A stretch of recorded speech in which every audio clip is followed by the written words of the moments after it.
test.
States of America, and to the republic for which it stands, one nation, under God, indivisible, with liberty and justice for all.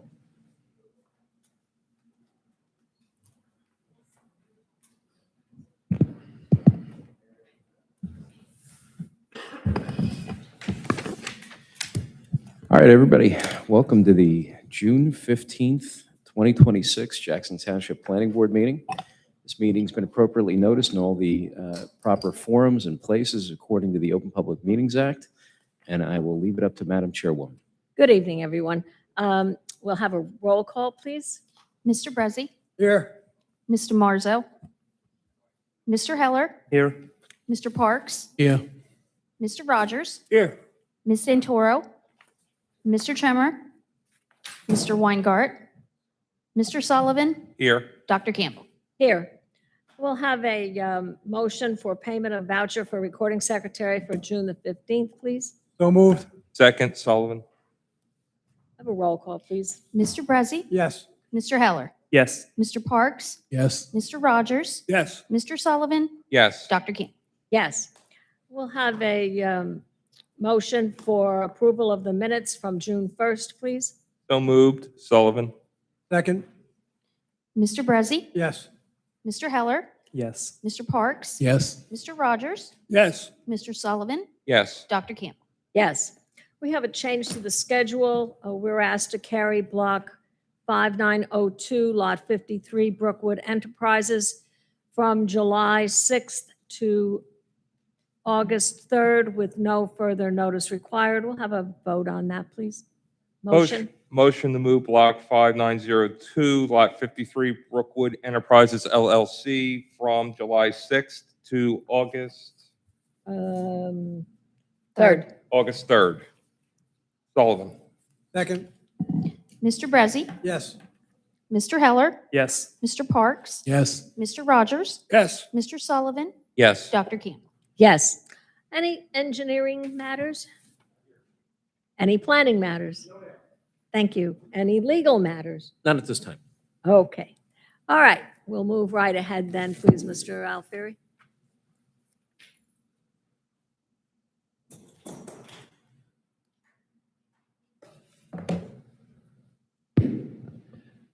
Good evening, Madam Chair, members of the board. Salvatore Alfieri on behalf of the applicant. We're here tonight, the first matter on your agenda for RAM development, a one-year extension of the statutory protection period. The approval was granted in May of 2024, which means the statutory protection period would have expired in May of this year. The board has the power, I'm sure you're aware, to grant these extension requests retroactively. We're asking for a one-year, our first of potentially 3 one-year extensions. The primary concern, the cause of the delay was working through the Pinelands inconsistencies, which we've gotten through. In February of this year, we submitted to the Ocean County Planning Board, to the Jackson Planning Board, the Resolution Compliance Plans, Ocean County Soil Conservation District, and the JTMUA. We are now waiting for a TWA to be issued for the sewer. And then, of course, all the other outside agency approvals before we go back to Pinelands for a final approval. We have a representative of the applicant here, and we have our engineer here. If the board members or anyone else has any questions in more detail than what I just laid out, otherwise we request that the board grant the extension. Any questions from the board members? Gentlemen? Not for me. All right. We'll accept a motion. I'd like to make a motion to give a one-year extension to block 22301, lots 3.01, 17, 20, 21, 22, 23, and 24, RAM Development LLC. Sullivan. Second, Heller. And before you vote, one last thing I didn't state was the zoning has not changed for these lots. So that's something that would be important for you to consider. Great. All right. We'll take a roll call vote on that, please. Mr. Brezzi. I just want to say one thing first. Once again, this proves that no matter what we say on this board, it has to go to the outside agencies for compliance. And this just proves that the system works with all the outside agencies. I don't envy the applicant going through it, but I understand the headaches you have, and you have to comply with the outside agencies. I vote yes. Mr. Heller. Yes. Mr. Parks. Yes. Mr. Rogers, Yes. Mr. Sullivan, Yes. Dr. Campbell. Yes, and again, I concur with Mr. Brezzi. We say it all the time, that this is, the proof is in the pudding. These things have a process. We're the beginning of the train, not the end. Correct. Thank you. Thank you. Don't go far.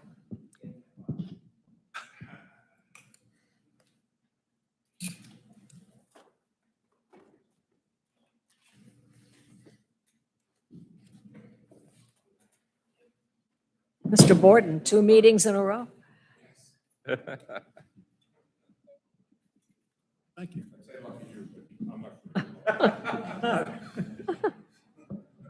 Are we gonna have to put a cot in for you? Are you coming back? Well, lucky us, because if you weren't here, we wouldn't have to be here, and then we wouldn't have a job. And our salaries would be reduced from 0 to 0. Exactly. Fort Indian Town Gap.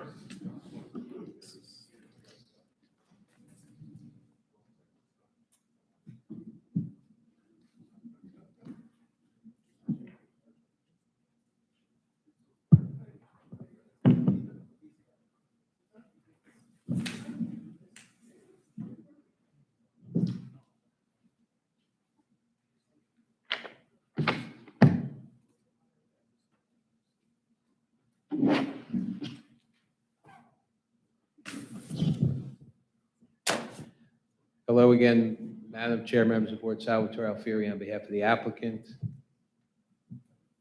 We're here tonight for preliminary and final major subdivision site plan approval. 118 single-family homes, 12 affordables, and associated improvements, including a community center. We have reports from the board engineer and planner. We have a fire report, January of this year, environmental, June 5th, police, June 10th. We have a letter from the affordable housing planner for the township dated June 1st, and then we received the LTE report dated today's date that we have, and we'll be prepared to address that as well. We have multiple witnesses, and we're going to start with Mr. Borden, if we may. Please raise your right hand. Do you swear or affirm to tell the truth, the whole truth, and nothing but the truth? I do, Please state your name and spell your last for the record. certainly. Ian Borden, President of Professional Design Services, Lakewood, New Jersey. Does the board accept his credentials? Yes, we do. Thank you so much. Good evening. And just for the record, what are your credentials? You don't have to Yes. put them on, just what your discipline is. Professional planner, licensed in the state, graduate of Rutgers a generation ago. Testifying as a professional planner. Thank you. Okay.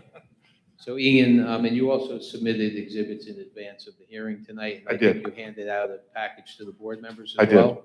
Okay. Would you please orient the board as to where this property is located? Yes, so on the screen, in the first page of the exhibits I handed out is an aerial map of the site. This aerial map was flown in March of this year, March of 2026. You see on the map, the north is oriented to the right. The property is outlined in black line. The municipal boundary with Lakewood is the yellow line that runs north-south on the right side of the map. Jackson on the left, Lakewood on the right, of course. And then you have White Road that cuts diagonally across the left side. The property contains 44.3 acres, is located obviously in Jackson against the border of Lakewood. Does not have direct frontage on White Road, but it has direct frontage along the southern portion of the property, and there's Bellevue Avenue, partially improved right away to our north side that intersects with White Road. The property has been zoned industrial for more than 50 years and has been included in the 2025 master plan as an inclusionary affordable housing tract. So there's an overlay zone, which is the ordinance adopted by the Township Committee is entitled AH Roman numeral 4. But first, just staying on the site is forested. So it's not developed currently. This site is not located within Pinelands, and there is no environmental constraints on this property. There's no wetlands, no wetland buffers, no flood hazard areas, no flood riparian buffers. In fact, there's none within easily 1,000 feet of the site, so we have no environmental constraints. Obviously, that means that the site is not located in the conservation overlay zone, given that the overlay zone follows a generic or a aerial map to wetlands, as the board is aware. So the zoning, the AH4 zoning permits single-family lots having a minimum area of 9,000 square feet. Those lots must have a 70-foot lot width, 100-foot lot depth, maximum building coverage on each lot of 35%, and impervious coverage is 70%. As Mr. Alfieri noted, we propose 188 lots in accordance with that, sorry, 118, I'm sorry. 118, don't, Nice try, though. don't Nice scare try. me to death. Some- 118, yeah. Somebody can't type, and I won't tell you who it is. Whew. Scared me. I'm sorry. I scare myself every day. If you can go to sheet 2. Yeah, A2, there was, please. Everybody's like, so that here, A2 is the overall development plan in the project, in the set of plans. It is sheet 2 of 32. And here we have the development. Here we have the 118 single-family lots. We have 2 proposed access roads to White Road. We have Bellevue Avenue, as I mentioned earlier, which is partially improved. And then we have our 80-foot of frontage on the southern portion. We have a second road connection. It's required to have, kind of jumping ahead of myself a little bit, but it's required to have 2 road connections, both by residential site improvement standards. As the board, I'm sure, knows, more than 24 homes has to have a second means of at least emergency egress. And the ordinance basically mimics that language. So those were our 2 opportunities to have access. We do have Maplehurst Drive, which is to the northern part of the site. We have our affordable housing and community center on one lot, with associated parking and stormwater and some recreational opportunities. To the east of that is Maplehurst Avenue, which is improved, partially improved into Lakewood. We are proposing to improve it for the portion of our frontage with curbs and sidewalks. That potentially is a third means of access, but our means of access are to White Road, both to the north and southern portions of our property. Going back to the ordinances, as I mentioned, all the lots, we comply, all the single-family lots comply with bulk zone requirements. No variances are requested. The streets that we're proposing in the project all comply with the residential site improvement standards, having 30-foot cartways with curbs and sidewalks on both sides. All streets have a 50-foot right-of-way with, they will be public roads. White Road will be improved as required by the Ocean County Planning Board as part of their master plan. That will be an outside agency that we have to finish as noted. Now, speaking to the site plan, that's the subdivision portion of the project, or I'm not done with it, but just on a brief overview. And then a quick additional description of the site plan portion, which is the affordable and the community center. The ordinance requires 10% affordable housing, which is provided in a 2-story multifamily building. All affordable units will comply with the New Jersey DCA UHAC requirements, both for bedroom mix, income distribution, and timing of completion. There are charts on the plans that contain the bedroom distribution and the timing, required timing of them as related to the completion of the single-family homes. The overall project provides 10% open space as required, 4.4 acres, with 40% of the open space, 1.7 acres, being dedicated to active recreation. The active recreation is in the northern corner, or northern portion of the site, off of Bellevue. There's a single lot here that has 1.7 acres that has recreation opportunities, with some shown. More can be done. We have a playground, and there can be more. But the ordinance requires the area, and we provide the area. Um, The community center is a requirement in the ordinance. Um, The community center is required to be a certain size based upon the number of proposed single-family homes. In our case, it's required to be 6,000 square feet. This is probably going to get more complicated than we prefer, but that's just the way the ordinance is written, in my opinion, a bit vaguely. We had proposed a two-story community center with a total of 6,000 square feet. But the planner correctly pointed out one fact, which is the community center is listed in the ordinance as an accessory use. Under the ordinance, a accessory use is not permitted to have a height higher than 15 feet. That doesn't make a lot of sense, certainly to us, but the ordinance also describes separately in the bulk zone requirements the setbacks for accessory structures of being 10 feet, which is a standard of most single-family zones in Jackson. However, in the listing of the accessory setbacks, they particularly list sheds and garages. They do not list a community center. So in my opinion, the ordinance that's where the vagueness comes in my opinion. I don't disagree with your planner's interpretation, but it seems to me that the ordinance didn't intend them to be treated the same as a shed or a garage, because they're not listed in the setbacks for sheds or garages. But having said that, when we received the planning review letter approximately 3 weeks ago, our objective here is to have a variance-free application. We always strive to do that in front of you. So we were forced, frankly, to revise the project. And as a result, if you could zoom in, please, Anthony, right on the site plan portion. We basically had the architect take the two-story community center, cut it in half horizontally, and put them side by side. So now we have two one-story community centers. Each has a height complying with the ordinance. The mean of the roof level is not more than 15 feet. We provided in the exhibits and in the submittals and the exhibits architectural plans for both. So we have the two-story, which we understand would require a variance, but seems, in our opinion, to be the preferred one. But the one-story we provide as a conforming height community center.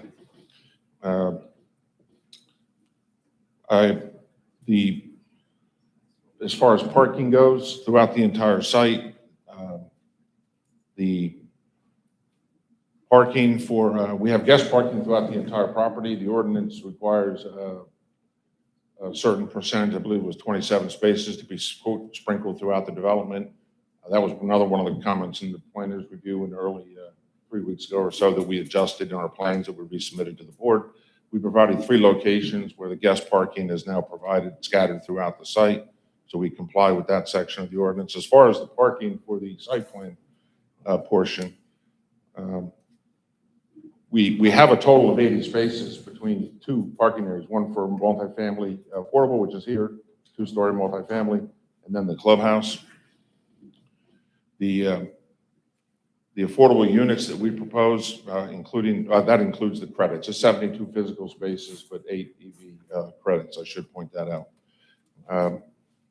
The affordable units actually require 23 spaces. We have more than that, obviously, in front. This is also part of the same property, so the parking can be shared.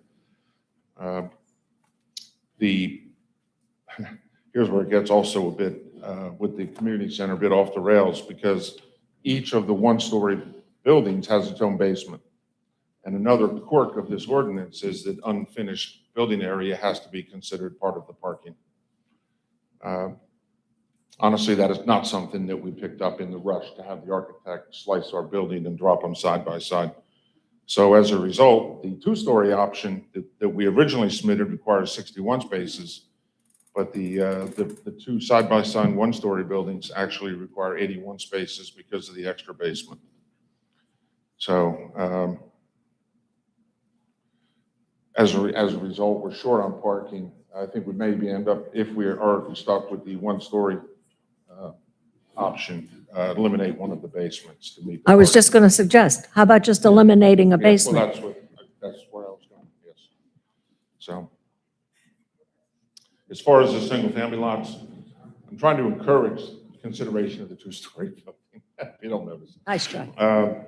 Each of the, to me, it's just better planning, less roof area, less, but anyway, each of the single-family lots has 3 driveway spaces, which complies, and a garage, which complies with our risks for a 5-bedroom home. Any additional bedrooms obviously must comply with residential site improvement standards.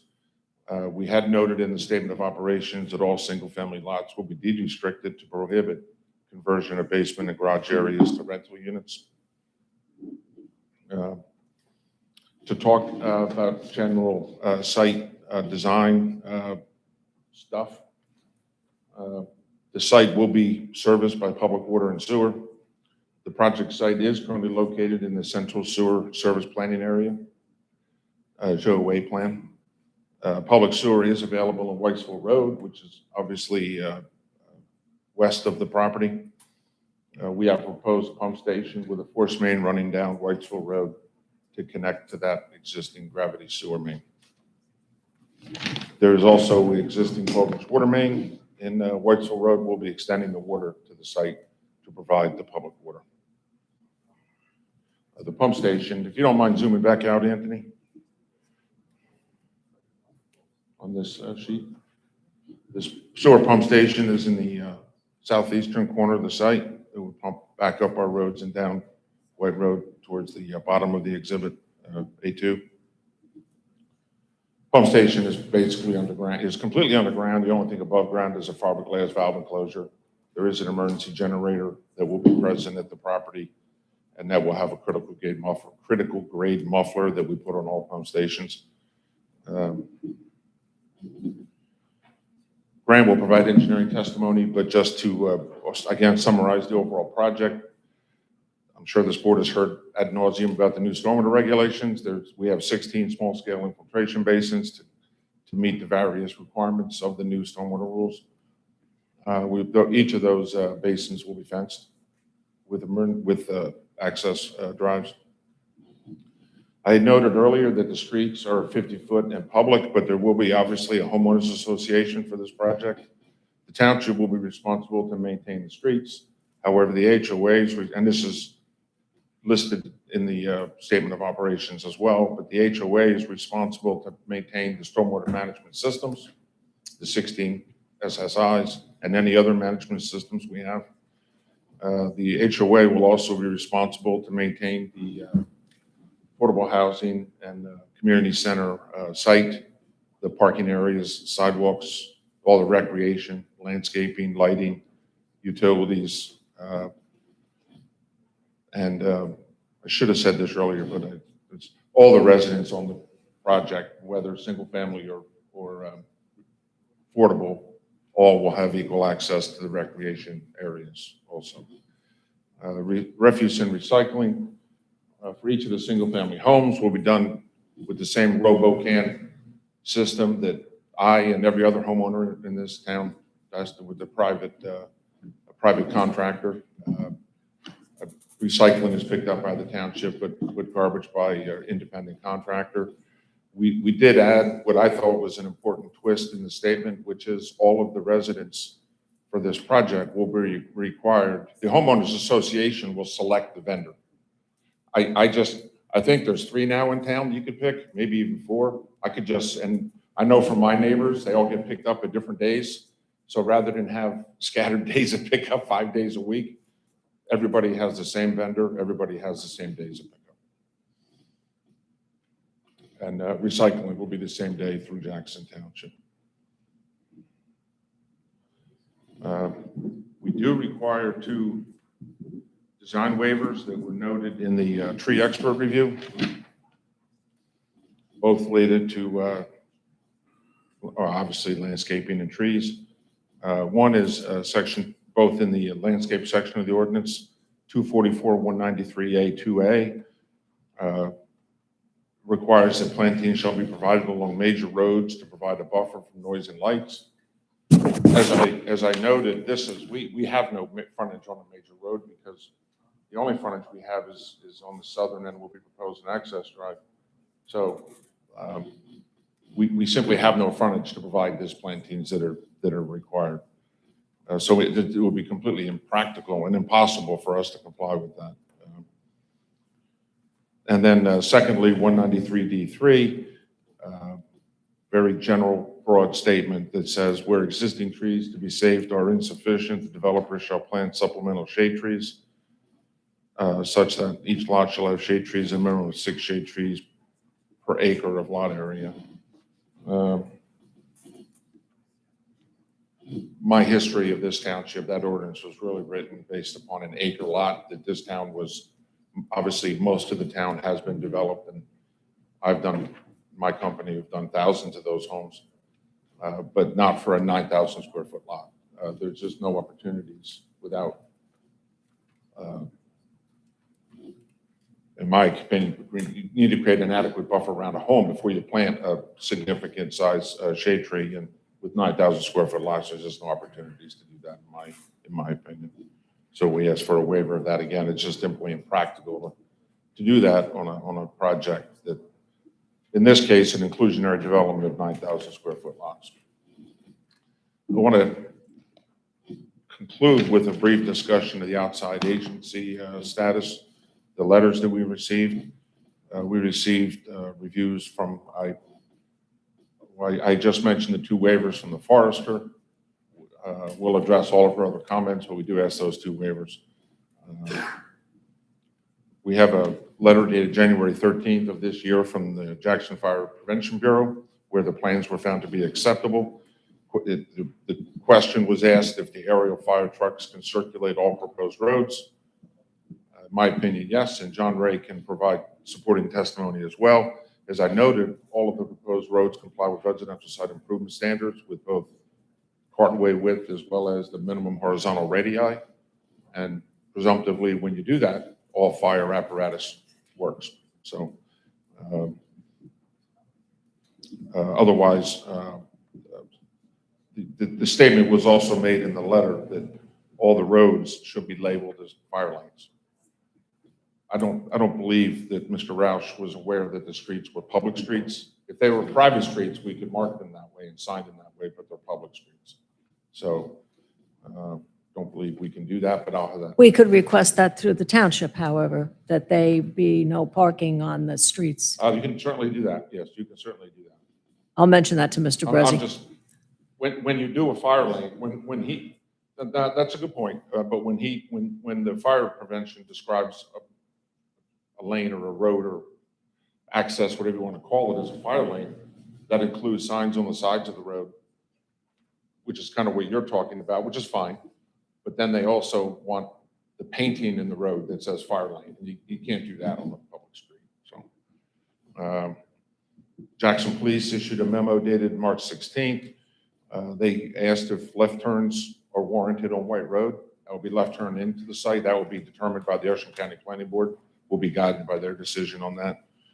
They also asked if the aerial fire trucks can circulate the site, and the same response is that all the roads comply with residential site improvement standards. And lastly, we have a review from the Jackson Environmental Commission on June 5, and there's 3 comments in there, and I'm going to go over each one of them individually.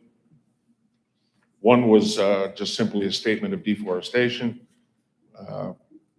questioning, or really not a question, but a statement that the site is being deforested. And the answer is yes, it is, but that's consistent with the zoning. I mean, this is a high density zone. It has been for more than 50 years as an industrial zone. I didn't, well, I'll get into, including some development of an adjoining property, and I'll get into that with the next one. But, and further on the deforestation, there's no environmentally regulated areas here. So there's no outside agency permitting so we're simply complying with the master plan, complying with the ordinance. Item 2 was the northern pine snake. They noted, they questioned if it was suitable habitat for northern pine snake. The environmental impact statement that I had submitted to this board and the Environmental Commission contains a comprehensive discussion of that, and I'll repeat some of that here. but the landscape project version 3.4 maps the site as a rank 3 state threatened habitat patch.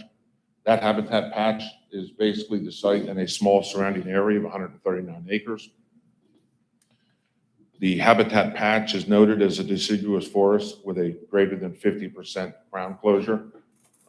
What that means is simply that it's heavily forested with deciduous trees, and the amount of sunlight reaching the forest floor is less than 50% of the area of the forest. And that is important because of the nature of pine snakes, which I'll discuss in a moment.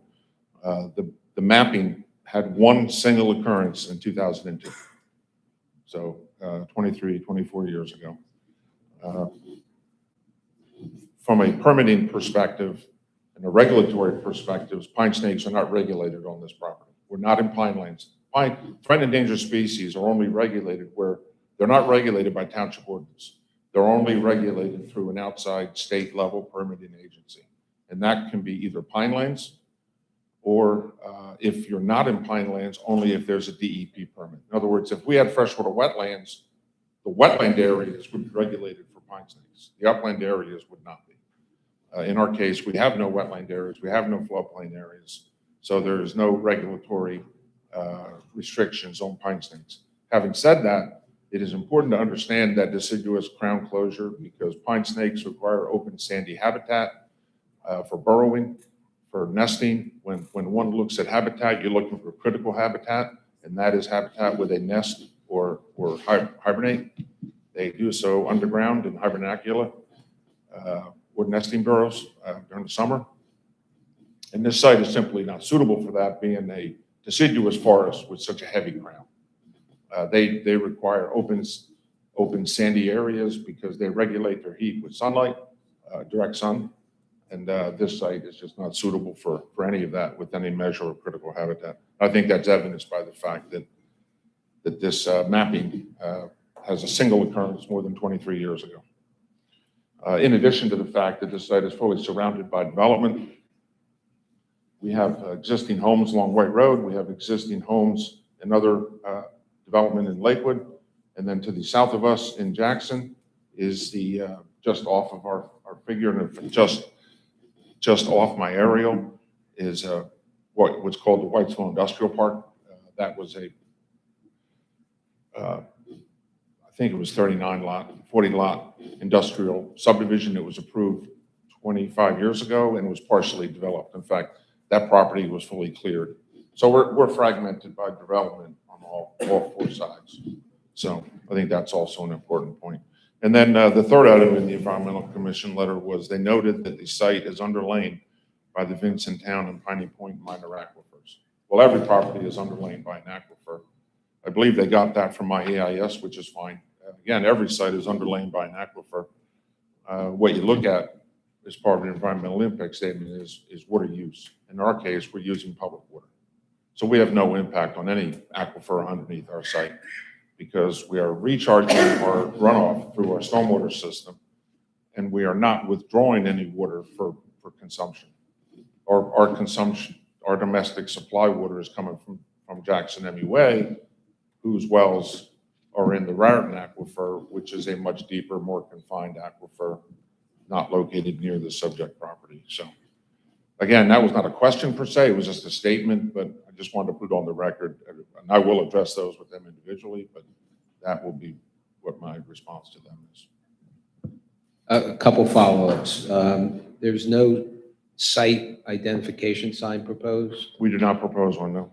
Okay, and you did not comment in any way on both the board engineer and planner's report. So to the extent there's planning issues, can you comment or can you stipulate that we can address the technical comments? Yeah, I didn't have any issues and we'll stipulate. Okay, that's all we have, man. I have a question. Want to give our professionals a chance first, and then we'll get to board questions. Thank you, Madam Chair. The water and sewer, that's public, that's an MUA. Yes. Okay, because there was a note on the plan that was going to be an HOA, it was going to take the water and sewer. Not intentional, no. Okay, but it's Public water sewer will be owned and maintained by Jackson MUA. Okay, thank you. The DEP permit you need for the sewer, and I would assume the water too, would that trigger a No. pine stake? No, The intersection of, or the end of Maplehurst, what's proposed there? we're just improving our portion and ending it. So I think the portion beyond our site is improved to a narrower width than what we're proposing, so they would just connect. I guess from Lakewood, what's the road service on there? I'm just getting, could that road be, if it was improved properly, it'd probably be a good third It could be. access. Yeah, but there's no plans to improve it. Any like guide rails that or guardrails to stop people from continuing on Maplehurst to Lakehurst? I'm sorry, to Lakewood? No, The HOA is going to get all the stormwater basins. correct. Right. Will the HOA documents also include provisions for restricting the homeowners from changing the grading on their properties if their property involves a BMP? I would say so, yes, Could we stipulate to that? yes.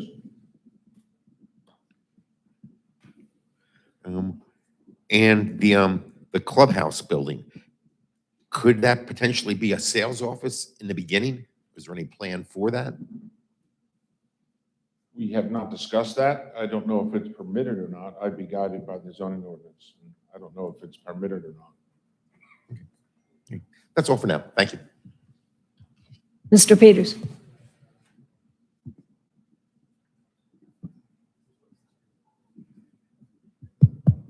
Thank you, Madam Chair. Mr. Borden, thanks for your testimony. You have a copy of our report June 9th of this year. Yes, I do. On page 7, we list under subsection C, the site plan requirements. Would you indulge me or us and just quickly, because this is the first application I believe the municipality is hearing for the AH4 inclusionary zone. And the zone itself, part of its legislative intent was to have certain site plan requirements. I was taking notes as you went through your testimony. I think you covered most of them, but could you take 2 minutes and just go through them as they, under 244-63.4H, 1 through 9, so that we have a record and people can keep track of it, please? I'd be happy to. Thank you. As Ernie said, I baked my responses into this, but I think that's a very good point that he's raising. I'm happy to do that. The site plan requirements are listed on our plan. In fact, they're listed. That's what's listed here on the overall development plan. But to quickly review them, the first one, there's 9 of them in total. The first one is any development with 50 or more units has to have a minimum of 2 separate and approved fire apparatus ingress. Egress road, this is the Resses, and this is why we have the 2 access roads to White Road. Item 2 does not apply because it says developments with 150 or more units shall provide 3 separate, and that does not apply to us. Number 3, no on-street parking shall be permitted within 100 feet of any roadway intersection.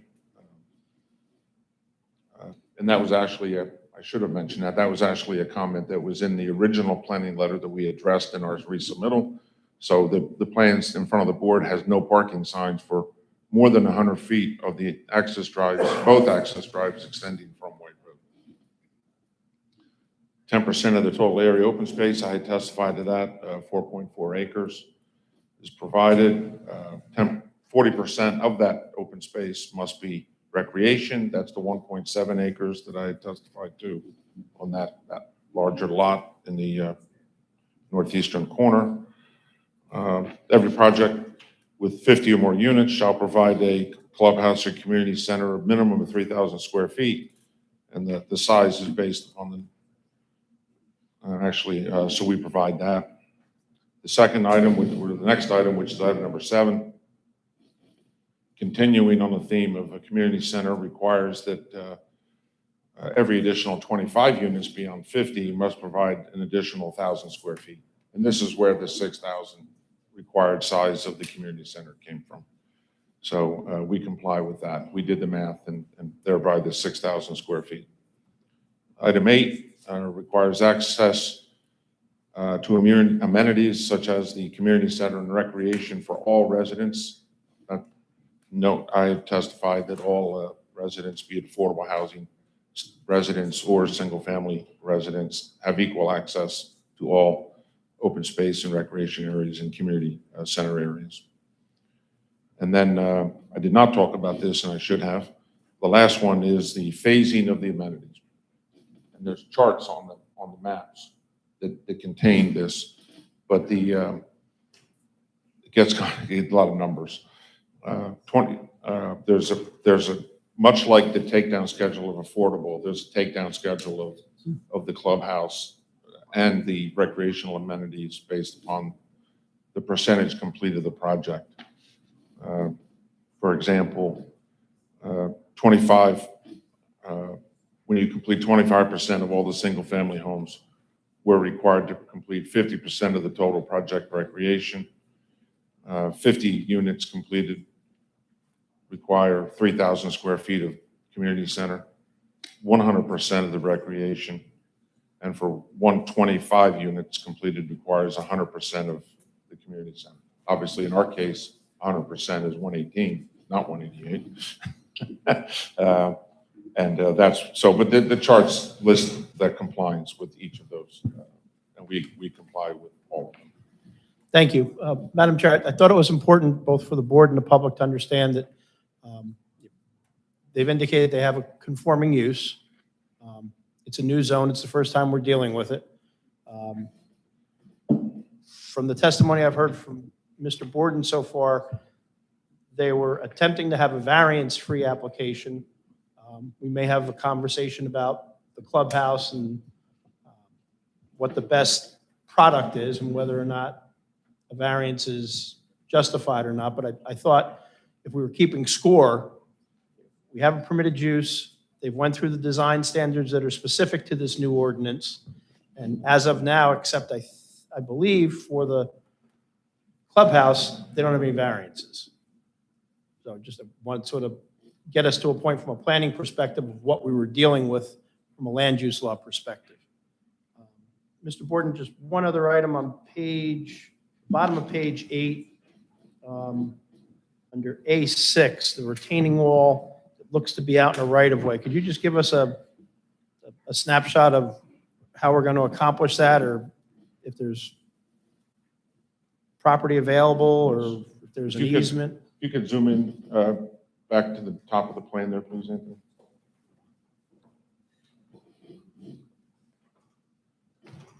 This is the existing right-of-way of Bellevue Avenue, which is actually beneficially larger than 50 feet right-of-way. That's what's currently on the tax records of the town. But the change of the delta grade between our proposed road and the property to the north is a bit steep. So we are proposing a retaining wall along the northern part of Road B. This is Road B that runs off of White Road.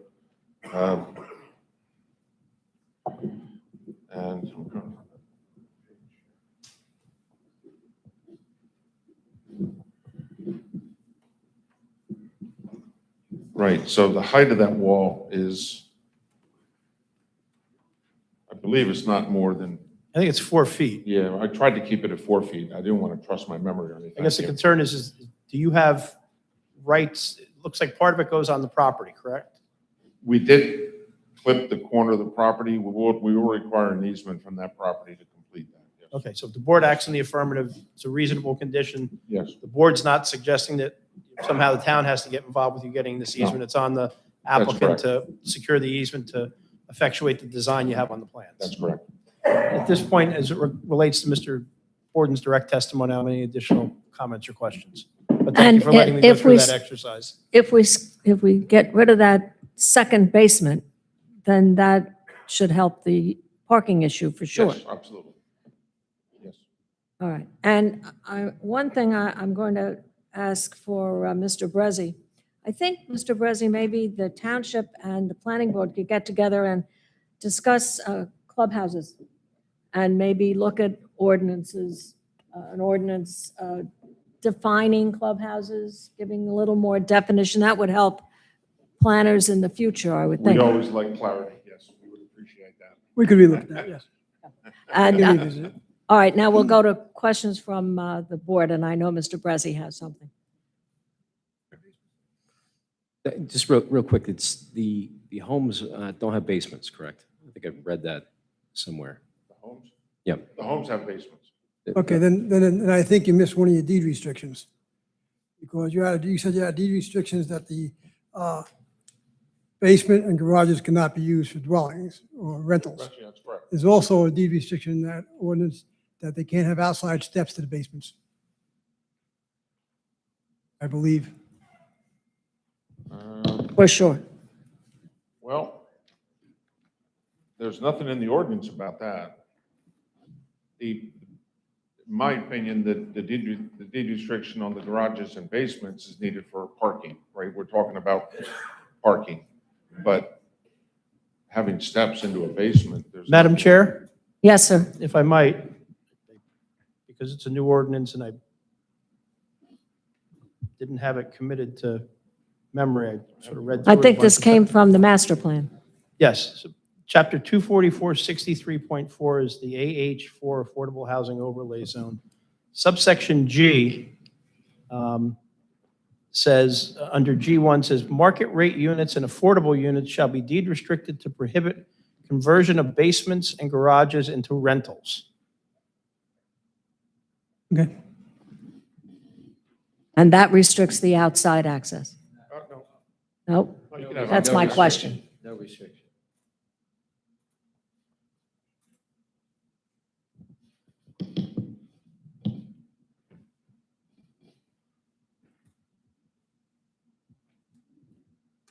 They still have to comply with the International Fire Code and whole 9 yards. Understand, Yeah. of course. Has to meet building code requirements, of course. Yeah. And zone, and the zoning for setbacks. All right. Mr. Heller? I might have missed this, but what's the plan for mail? You having private post boxes per house, or is there a mail drop somewhere in the development? Yeah, the gang mailbox is the That's a thing. great question. That is which a great- means that is a When really somebody good says it question. to you, it means they haven't thought of it. It's on my list too, Mr. I learned that Heller. a long time ago. Whenever a politician says, that's a great question, they don't know what the Yeah. answer is. That's that gang mailbox thing with the, No, no. with the post And office. it's a great question, but I do know the answer to it, and that is we will have clustered mailboxes. A cluster, That's what the meaning gang mailboxes. in sections like Yes. where the guest parking is, for Yes. instance? That's correct. Anything else, Mr. Heller? Mr. Rogers? Just got two quick questions. Would you For my own use the understanding. microphone, please? Thank you. For my own better understanding, I got two quick questions. How many residential units are in this plan? 118 homes. 118, okay, Plus the affordable. plus the affordable, right? Okay, and this all resides in Jackson Township. There's no overlap into Lakewood, That's correct. I asked. We just happen to abut Lakewood, but I just wanted to make sure. Mr. Parks? Yes, on the multifamily block and on the clubhouse, where are you locating the mechanical equipment for heating and ventilating?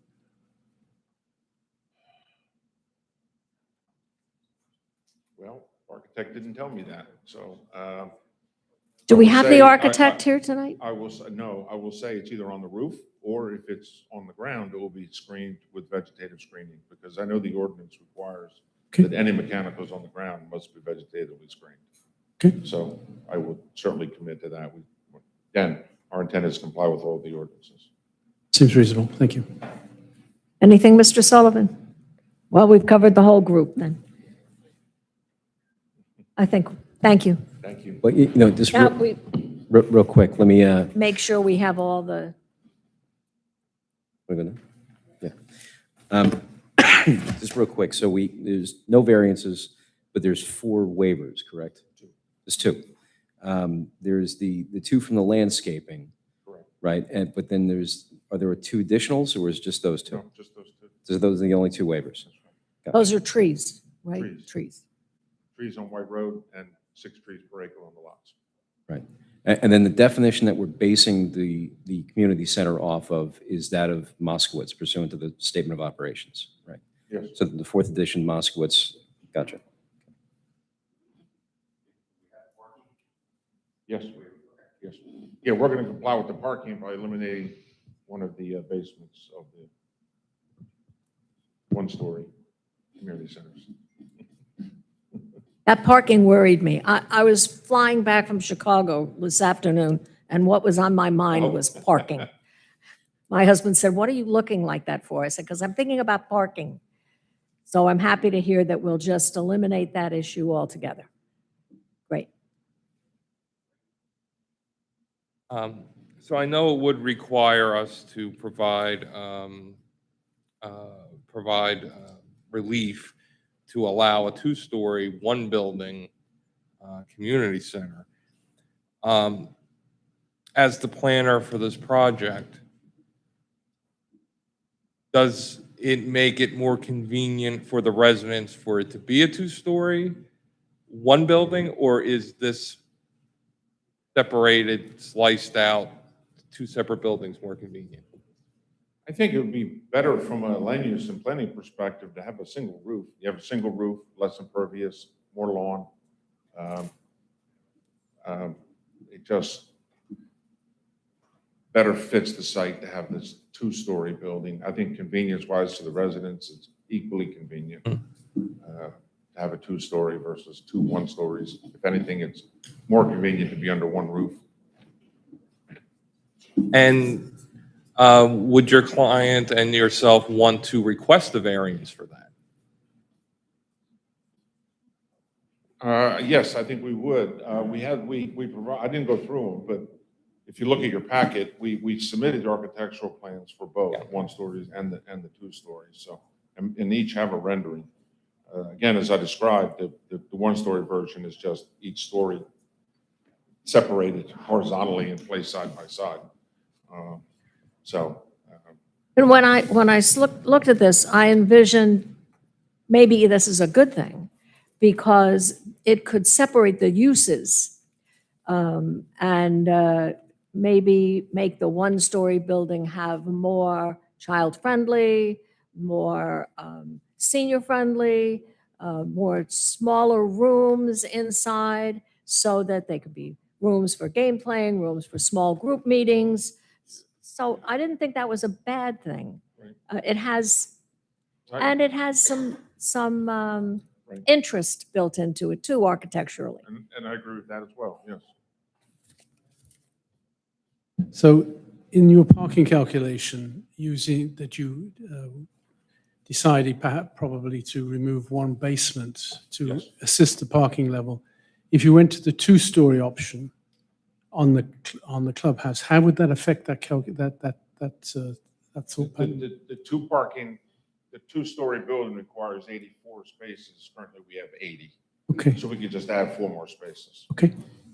Just to be clear, right? We go beyond a certain height, we're getting into a D variance here, guys. It changes jurisdiction of the board, whole 9 yards. Yeah. So, If it ain't broke, don't fix we're it. talking about kind of apples and oranges after a certain point. So, If the board takes a break during the pendency of tonight's hearing, maybe professionals could get together on the side, open up a set of plans and see what might happen if we were to try to look at the two-story building.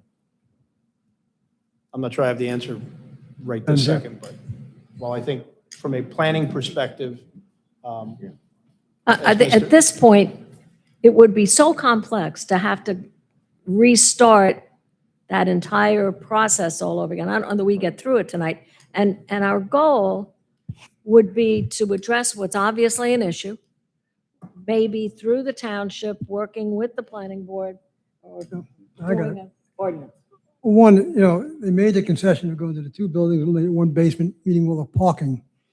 At that point, why would we want to look back and create a variance when you have a variance-free application? How often do we get a variance-free application here?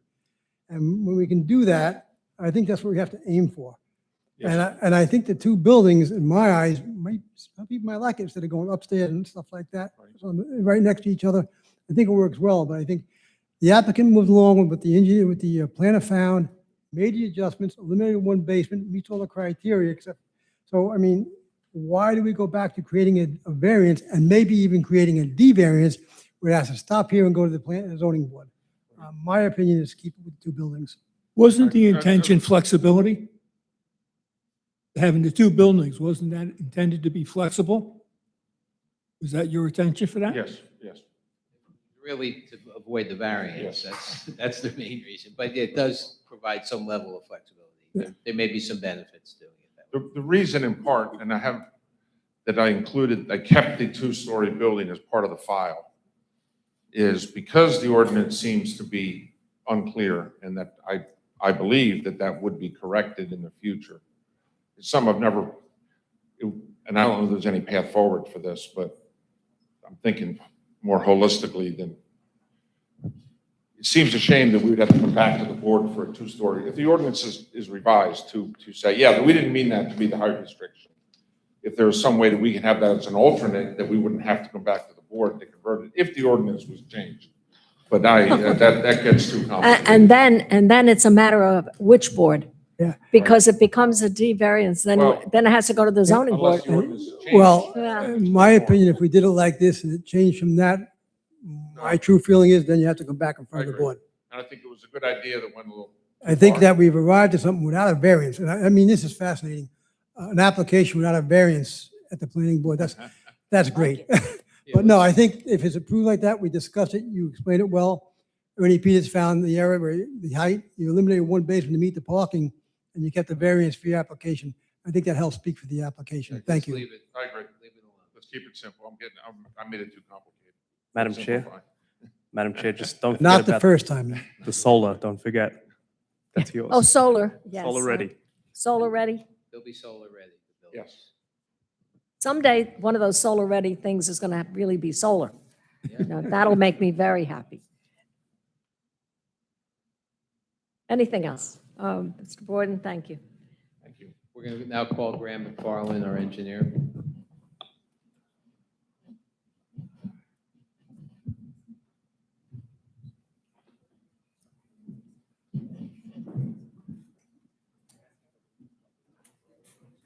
Is it possible that we could get some comments before, take a break, so we can be heard a little bit, maybe balance out a little bit is that possible? We have a process. We have a process, and the process will go forward. We'll hear the testimony. We'll hear the public Just to be clear, process. right. All right. I understand. So let me explain it to you, right? So what happens is that the board is conducted based upon what's called Robert Rules of Conduct, right? First, the applicant goes, then the professionals go, then there's cross-examination of the professionals, and then there's public comment. So you guys are going to have two bites at the apple, everybody in the room, right? First, you'll be able to cross-examine the applicant's experts, and secondly, there will be a public comment period, like right after that, where you guys can express your opinions and feelings and concerns and everything like that. So, no, most people, right, so most people, right, so that's the process, that's what we do every meeting, that's what we're going to stick with. Right. Yeah. Mr. McFarland, you. Yep. Do you swear or confirm to tell the whole truth, nothing but the truth? I do. All right, please state your name and spell your last of the record. Sure, it's Graham McFarland, McFarlane, professional engineer, professional planner, certified municipal engineer, just providing engineering testimony tonight, previously qualified and testified before this board. And welcome back. We've seen you fairly often. Thank you. So Graham, from an engineering perspective, I'd like you to focus first on stormwater management and how that's going to designed and operate. Yes, as Mr. Borden touched on, the project complies with current stormwater management regulations. The new rules require a series of smaller basins distributed throughout the parcel. This property actually ends up having 16 small-scale infiltration basins scattered throughout the overall development, each one having a drainage area of no larger than 2.5 acres, again, consistent with the current stormwater management rules of New Jersey. Each of those SSIBs, small-scale infiltration basins, will have a separate water quality forebay before that water moves on for the infiltration into the main area of the basin. The topography of this site is such that there is a high point about a third of the way back. The site kind of splits, so the front portion grades towards White Road. The back portion grades towards this corner here. That's a low spot of the property. So there are several of those basins. There's one here, there's another one up there, there's one down here that will direct runoff to White Road into a county system that will be designed by Ocean County. It doesn't exist right now, but will be designed by Ocean County. And the back portion of the site directs stormwater to this back corner through a spillway from the last basin in the chain of the entire system. Mr. Borden also touched on the utilities for the project, indicating that public water, public sewer, and pump station will be dedicated to the JTMUA, so water and sewer provided by the JTMUA for the project. And of course, the project, being as a residential project, it is designed in full compliance with RSIS criteria, which dictates requirements for the road geometry, the cartway width, sidewalks, and all of the construction requirements for the improvements of the road, the curb, the sidewalks, and any other infrastructure. Street lighting is also provided in accordance with municipal requirements. No waivers requested for any of those design elements. So again, the project is in full compliance with ordinance requirements, with RSIs, and with the statutory stormwater management requirements. We have received a review letter from Owen Little, I believe June 10th of 2026 is the date of the letter. And just to go through Mr. Klee's letter briefly, of course, he describes the project, indicates the zoning, confirms our testimony that there's no variances required for the application. Indicates a tabulation of the parking, which indicates that the project is in compliance with RSI's requirements for off-street parking for each of the proposed lots. Indicates that the grading for the property is generally acceptable in his opinion and meets RSI's requirements. He does, of course, point out the municipal requirements for soil and fill importation, so the project would be required to obtain that permit through the township, through the governing body. He indicates that the stormwater design system is conceptually acceptable. He does have some technical comments, which we would agree to comply with. We don't take exception to any of his comments. One little quirk on this project is that due to the amount of earthwork that is required, we were not yet able to conduct test pits or investigations. Those will be conducted after the site has been partially cleared, because there is a lot of earthwork here, and it's really not practical to try to get those results 15 and 20 feet below the existing grade. So that would be coordinated as one of the first items during construction, just to confirm that everything is accurate. And of course, we're required to also analyze the future rainfall amounts by current statutory requirements. There was some discussion about Maplehurst Avenue that Mr. Borden already had with Mr. Klee, so I think that's been resolved. Then there are some technical comments on the final plat, which we would agree to comply with. So again, we don't take exception to any of the comments offered by Mr. Klee. One final follow-up. Mr. Borden offered testimony in support of the two design waivers. From an engineering point of view, do you concur with his opinion and testimony? Yes, I do. That's all we have of the engineer. Mr. Clay, are you satisfied with those responses? Yes. Just a couple quick questions, and maybe it goes to Mr. Wright. But the improvements to White Road, what's the county requiring, as well as the two intersections? I believe it's Cross Street and Whitesville. Well, the property doesn't have any frontage along White Road other than the street other than the one intersection at the very bottom of the plan. So this applicant doesn't have any responsibility to improve White Road along what, let's call it, the perceived frontage of the project. But again, it is not direct street frontage of this application. What's the county requiring? I don't know if we've gotten feedback from the county yet, but the intersections would have to be designed in accordance with county requirements. And lastly, the soils investigation or testing that we're going to put off to, I guess, we get the property at grade. What happens if that testing shows that the stormwater design doesn't work? Then it would have to be adjusted to come back to this board. Okay, thank you.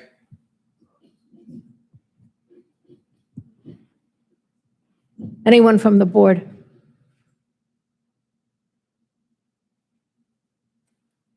We're good. Good to go. Mr. Ray?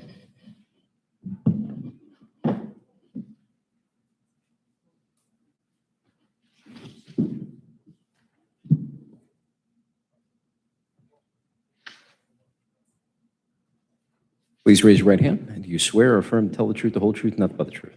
I do. All right, please state your name and spell your last for the record. John Ray, R-E-A. Mr. Ray, credentials as a traffic expert, please. Yes, licensed professional engineer with McDonough and Ray Associates. I've testified before this board on many, many occasions as a traffic engineer and a traffic expert. Welcome back. Thank you. And you prepared a report early in this process, correct? We did. It's dated December 12th, 2025. Run through Sure. what you did with that report and your conclusions, please. We did what I believe is a full traffic impact study for the project. Traffic counts were conducted at 3 separate intersections, one being Whitesville Road at White Road here in Jackson, White Road and Bellevue Avenue, which is going to be one of the access points, and White Road and Cross Street, which is in Lakewood Township. All of those intersections are under the jurisdiction of Ocean County. We did traffic generation estimates for the single-family homes and the affordables. We did the traffic generation estimates for the single-family homes based on the higher traffic generation numbers that we anticipate here in Jackson Township, rather than using the Institute of Transportation Engineers data. We've done some research counts here in Jackson, and the traffic counts are a little bit higher than what the ITE would suggest. So we used the higher traffic generation numbers to project the traffic from the single-family homes. We projected traffic volumes out to a design year of 2035 in accordance with the Ocean County Planning Board protocol. We included 4 other projects that are approved and are either under construction or they've been approved along the Whitesville Road corridor. We included that traffic in projections of future traffic volume demand. And we also included the New Jersey Department of Transportation's background traffic growth rate data in order to project those 10-year forward traffic volumes. So we looked at the 2035 design year for the project, and we looked at the access points to White Road. They will operate at level of service B, as in boy, which is a good level of service. They will be unsignalized access points. And as Mr. Borden and Mr. McFarland indicated, we will have to comply with Ocean County requirements with respect to the design of those intersections. I would anticipate they will require sight triangles and, perhaps widening along White Road to provide bypass lanes or whatever the county may want. Both those intersections will be under the county jurisdiction. The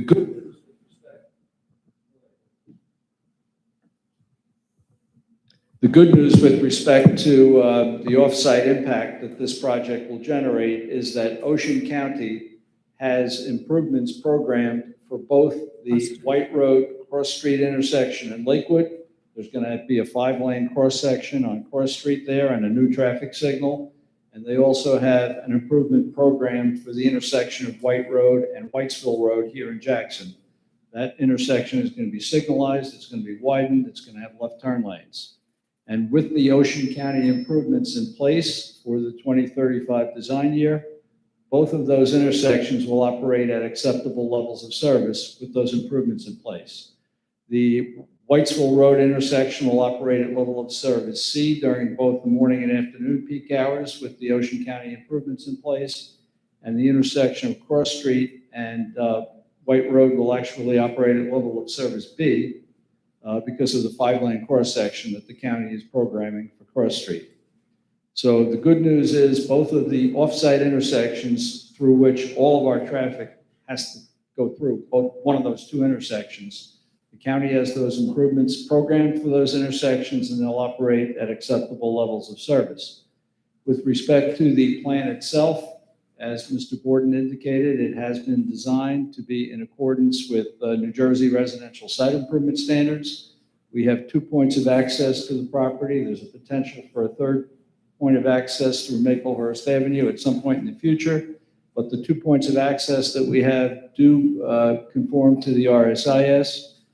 The right-of-ways for the streets are 50 feet, which conforms to RSIS. I believe the cartway widths are 30 feet, if I'm not mistaken. Somebody can correct me if I'm wrong. That also permits parking on street as per RSIS. The parking for the affordables in the community center meets your requirements. And yeah, it's very unusual to come to the board and ask for a variance-free application, but we have one. And we also, in this particular case, have both of the off-site intersections that are impacted programmed for improvements by Ocean County. And of course, when we finally get our county approval, we will have to pay a traffic impact fee to Ocean County. They use that money to put these improvements in place. And that about summarizes it. Mr. Ray, do you have any timeline information from the county when the cross-street issues may be addressed? It's going to be a couple of years. So Uh. I can't give you, Dr. Campbell, I can't tell you 2029. It'll years? probably be before the Jets win the Super Bowl. Oh, okay. But it's, just to go back for a step, the county requires a 10-year projection of traffic volumes. The improvements will be in place for the design year that the county requires us to do the traffic study for. It's going to be a couple of years. It's not going to be next year. I've sat at some of those know. at those intersections. It almost took me a couple of years to get out of there. Well, the good news is the project is going to take some time to get all of our permits and to get built. And, perhaps by the time the project is fully built out, the improvements will be there. But it's going to be a couple of years. Anyone have any questions for Mr. Ray from this board? That was my question. That was your question too. All right, thank you.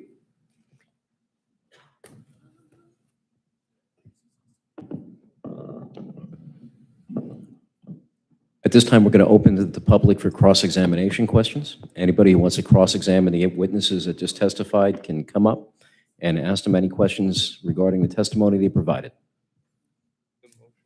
Need a motion. I motion to open the cross-examination of witnesses on this application only. Sullivan? Second, All in favor? Aye. Passes. Now, this is just for cross-examination. Anyone coming forward?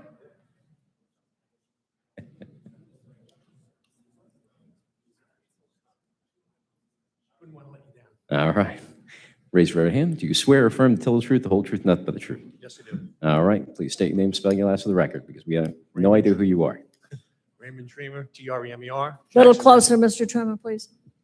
Thank you. Raymond Tremer, T-R-E-M-E-R, Jackson resident, also zoning board resident and fire commissioner. But I'm here as, I'll put my fireman's hat on later, but I'm just here as a civilian with a couple questions. I'm going to start with the community center. You have 2 buildings, strictly community centers. That won't be changed because we know that's a potential nightmare. No, if we change it to something that's not permitted under your ordinance, we'd have to go to the zoning board for a use variance. So it's going to be fully compliant with the uses that are allowed within a community center. Okay, so there's no future plans to do anything at this point except strictly a community center? Correct. Okay. Actually, I'm going to get to the HOA part. I'm a little confused. If it's an HOA, how is the town taking care of the streets? Isn't that the HOA's job? Doesn't have to be, no. It could be a public streets. The HOA will handle the stormwater management and the lot with the basin, with the community center and the parking. Well, the reason I'm saying that is because I think that's part of the confusion you have with the fire official's letter. Because fire department sees an HOA, it's a closed community. And that's why there's no parking. I understand. So I mean, I figured I would bring that up just so we. Yeah, understood. But yeah, they're intended to be public streets, and it's perfectly. Let me give you an example. Oakley Hill off New Prospect has an HOA. All the streets are public streets. It's not a closed community. It's not a closed HOA. It's all public streets. I understand that, but I just wanted to be clear.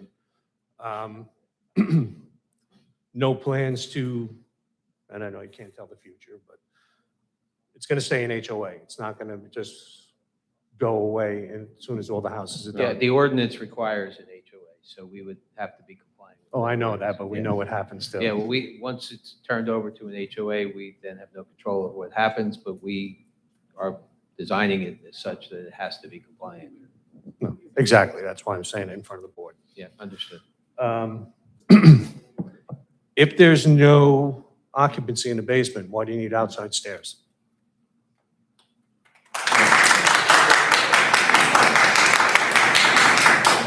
I'm a little confused by that because I've been doing single-family developments in Jackson since the 90s. And every one of our basements that we did have outside stairs, Velcro doors with stairs.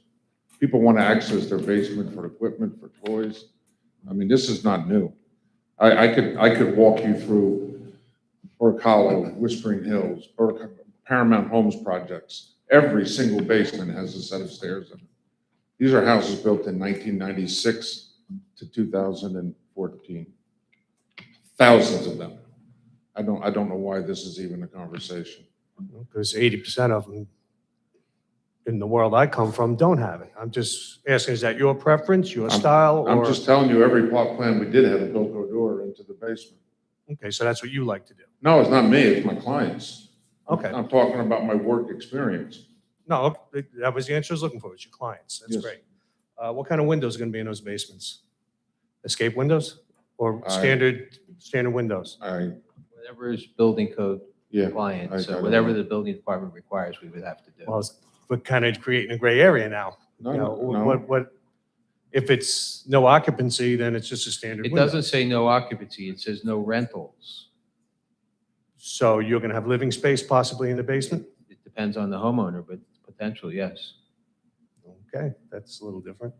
Hmm. Again, I have windows in my basement. My basement is finished. I don't know why that's different. How big are the windows? They're about 2 feet high. Right, that's a standard window. It's not an escape window. Well, that's building code. The Yeah. board has, the Right, board and that's couldn't what- give us relief if we asked for it. We have to comply. I'm not arguing about building code. I'm just bringing up a point. No, that's I'm all. just responding. I'm not arguing. Hey, guys, one at a time, one at a time. I'm sorry. Yep. But yeah, we can't rent out the basements or the garages. That's what the deed restriction is for. Right, I get that. I'm just putting a little caveat on it. Is this an open community? It's open to anybody? Yes. Do we have any idea how that's going to be handled? I don't think anyone is allowed to discriminate against a prospective buyer. So if someone wants to buy, they buy. I mean, I don't know how else to say that, but constitutionally, you can't prohibit people from buying a house. That is in any correct. community. Yes, I Yeah, agree. we agree too. Okay. If you're going to have parking on the streets, are you going to put restrictions on the corners so the fire trucks can get in and out? That might be a state county thing. I don't know. I'm just asking you. But yes, we would have to make sure that there's adequate turning radii for any vehicles, so yes. And we would work with Doug Clear and You everyone. know me. on That's that. why I'm saying that. No, I agree. Let's see. The snake study.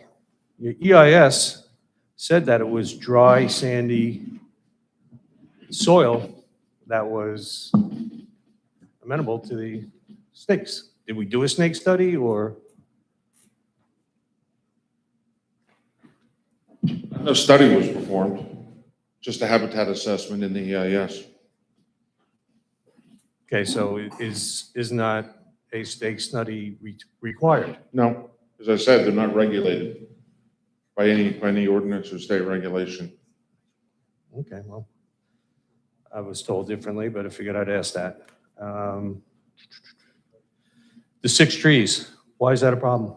if there's no, I mean, I could see there being a problem if there was septic in the front, you have limited space without septic, because you have sewer and main water, should be no problem putting 6 trees. Couple in the backyard, couple in the front, couple on the side. We're talking you're talking to somebody personally. When I came out of college, I worked as a township forester in Jackson, in Toms River. I was a forester in Jackson for a couple of years in the 80s. I was the guy who was standing there saying, save trees right next to the houses. As I've gotten older and I've seen oak blight and other problems and wind blown, I changed my way of thinking on that. And what you plant today as a sapling in 30 years is 50, 60 feet tall, 12-inch trunk. I don't want that within 20 feet of a house personally. It's going to fall in a house. And when you're dealing with 9,000 square foot lots, you're not going to, there's not enough radius around, in my opinion, a radius enough around a house to create a safe space to prevent damage and risk of injury or public safety or damage to a house. I agree with you 100%. That's why you put Bradford pears and stuff like that only go 15, 18 feet. And so I don't see that being, Could we request a street tree? Well, street tree is by. That's part of. No, street tree is larger than an ornamental. You have street trees, and you have ornamental trees. What Mr. Tremor is describing is more of an ornamental tree. Right. yeah, they go 15, Brad- 18. I'm thinking of shade for Bradford walking, pear, for example, was the most popular tree of the 80s and 90s, and now they're, light. because the limbs break under icing conditions, so that's the problem with an ornamental tree, is they tend to break under ice storms, and we've had a few of those lately. So But still, you should still have a certain amount of trees. You're taking tens of thousands of them down. I know that's what the people are screaming about. So we should put it back there. And if it's Bradford pears, red maples and stuff like that, because I've done a lot with trees too. And don't get me wrong, I just had a bunch of big oaks taken down that were diseased. So Sure. I get that, but there's just certain things that shouldn't be overlooked. And I think the trees are one of them. But, all right, thank you. Thank you, Mr. Trimmer. I have a question for Mr. Ether. Mr. Brezzi. Sal, I have one question, Sal. Especially it came up with discrimination and so forth. Your applicant totally comply with UHACA. Agreed, we have no choice but to comply with you. You apply totally with UHACA. Yes. Thank you. Up close to the microphone, please. Thank you. Please raise your right hand. Do you swear or affirm to tell the truth, the whole truth, nothing but the truth? Yes, I do. And please state your name and spell your last for the record. Avraham Mandelbaum, Mandelbaum. All right, and your address? 155 White Road, right opposite SSI 6. Gotcha. For today's presentation. Laura, you good? As far as the traffic studies, I know they were submitted a while back, but when were they conducted? Simply because living there for 10 years, during holidays, when school's off, the traffic is significantly lower than. Schools were open early December of 2025. Okay, and all of those 3 Schools studies were were done? open. Believe me, we've been doing work in this area for a long, long time. We are aware of the BMG schedules and everything that's going on in Lakewood, and our traffic counters do not do traffic counts unless everything's open. No Yes. doubt. Again, I've seen traffic conducting, things over Passover when, I understand. very different than September time when school's on. And also regarding the entrance and exit, both of them on White Road, are the improvements to White Road restricted strictly to the intersections, or are there general improvements that are recommended to the county for the entirety of White Road? That's really up to the county. Right, but Yeah. understood. I mean, have there been precedents set in the past? Are there, Usually the- assumptions to go off of? Usually the county only requires frontage improvements, typically. This is a somewhat unusual case in that our 2 connections to White Road we don't have a whole bunch of frontage on White Yeah. Road. So it's up to the county, Got it, but it's typically limited only to the intersection, Yes. not the entirety of the road. typically, yes. Thank you. Thank you, sir. Mr. Ray, Yes. whatever the county wants to do, the applicant would have to comply with, We correct? have, yes, Mr. Preston. Thank you. Anyone else at this time?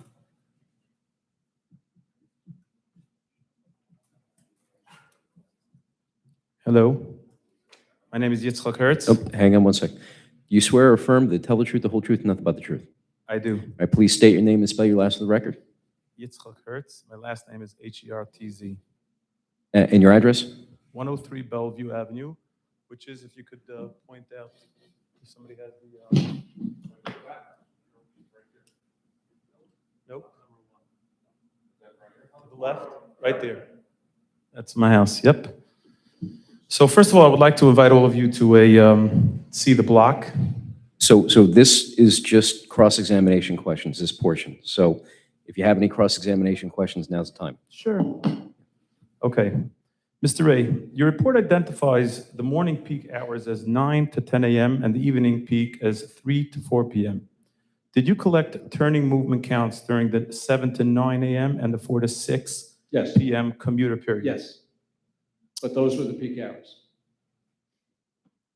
Does the peak hour you select coincide with the residents of those 130 homes when they will be leaving for work and returning home? Yeah, the assumption is a worst-case scenario, one in which the traffic generation from the homes coincides with the peak hour on the street. So it's a worst-case scenario. Yes. You're assuming that it does coincide? Yes. Perfect. In preparing this study, did you determine the start and end times of the schools served by this corridor or the number of school buses using White Road in the morning? The school buses and cars, everything that went through those intersections was counted. So to the extent that schools were open, what hours they opened, what hours they dismissed students, we counted everything that went through those intersections, including school buses. So did you take in, just to be clear, the start and end times of the schools? Just walk me through how you went to get that No, information. We did the counts, if I'm not mistaken, from 7 to 10 in the morning and 3 to 6 in the afternoon. And from those counts, we determined when the peak hours occurred. And we assumed that our traffic would coincide with the peak hours on the street. So did you actually reach out to any schools to find them? No. Just give me, No. no school. You didn't reach No. out to any schools? No. Okay. Are you aware, can I ask you this question? Do you know if the schools run a staggered or if they all have the same exact opening time? I have no idea. You didn't figure that one out? Nope. Okay.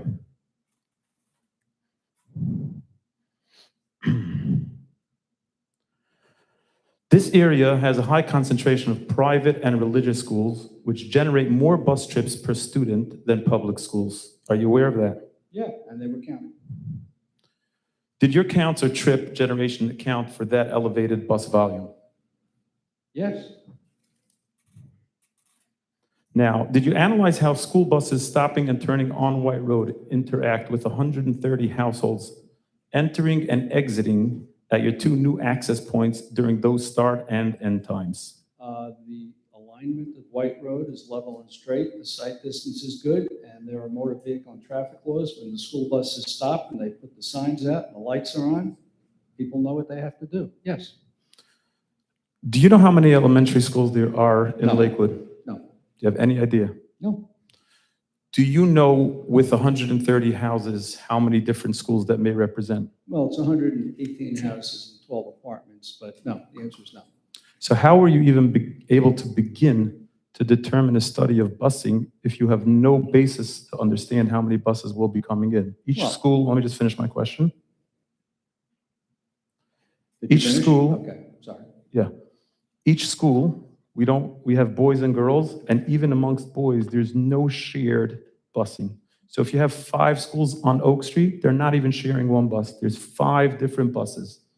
So we're talking about a lot of buses, which you don't even have the numbers at all to have an estimate. What are you basing any idea on the bus study on?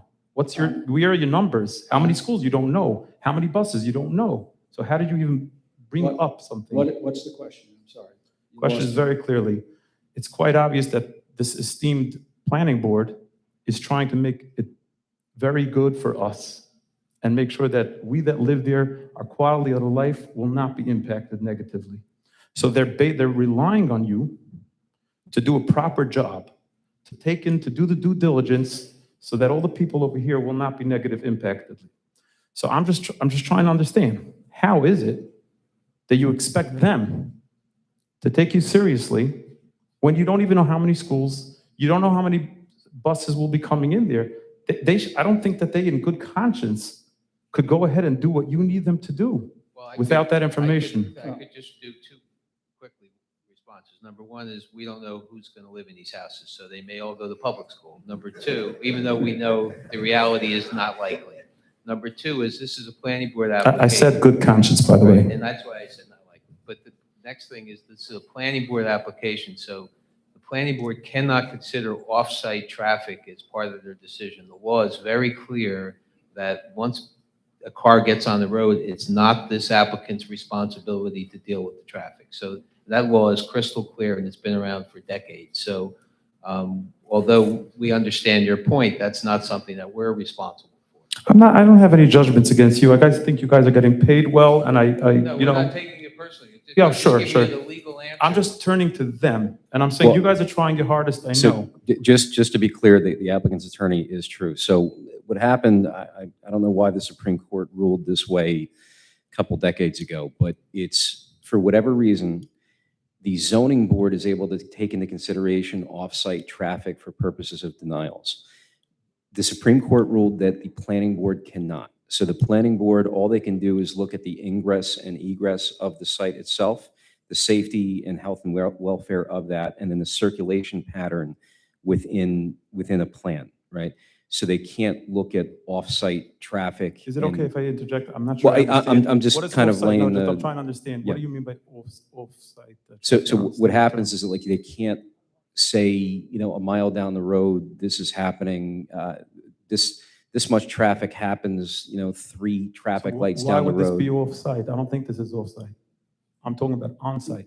Right, so what you're talking about is circulation, right? I'm sorry, what you're talking about is, I guess from what you were going back and forth with, busing that happens. Busing that's coming into this development.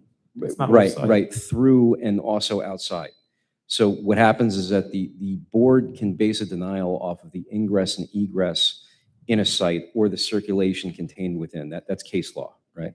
So if we go beyond that scope, we run the risk of being overturned in Superior Court if it gets appealed, right? So that's the balancing act that the board has to weigh. Okay, so I will Yep. appeal to you as, you know, we're not the lawyers, you guys know a lot more than me, but firstly, I think that it's not considered off-site, that's just my understanding, but again, you just explained to me the idea right now, so you may be Yep. right, I may be wrong.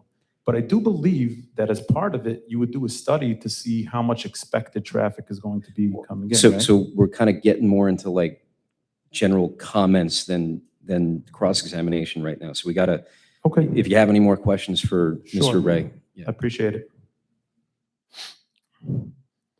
Your acceptable findings at both off-site intersections assume Ocean County builds new signals and widens Cross Street to 5 lanes by 2035. Are those improvements funded and programmed, or are they planned but unfunded yet? I don't know if they're funded. I know that they are programmed. And again, to take a step back, the Ocean County Planning Board requires us to look at a 10-year horizon when we do traffic studies, and I'm confident, based on my experience, that those improvements will be in place within that horizon. These homes will be occupied years before 2035. What level of service do those intersections operate at? Not With- required. I have no idea. Okay. Okay. You grew traffic by about 10% to 2035, roughly 1% a year. What NJDOT, that's the Department of Transportation source, supports that for the Lakewood-Jackson corridor? What is the source that supports that for the Lakewood-Jackson corridor, that growth rate? It's the New Jersey Department of Transportation's published growth rate data for Ocean County. If you take issue with it, contact them, but that's what I use. That's what the Ocean County Planning Board requires me to use. Okay, and did you include the other pending subdivisions in Yes. Jackson and Lakewood, including Yes. ones on tonight's agenda? Yes, Okay.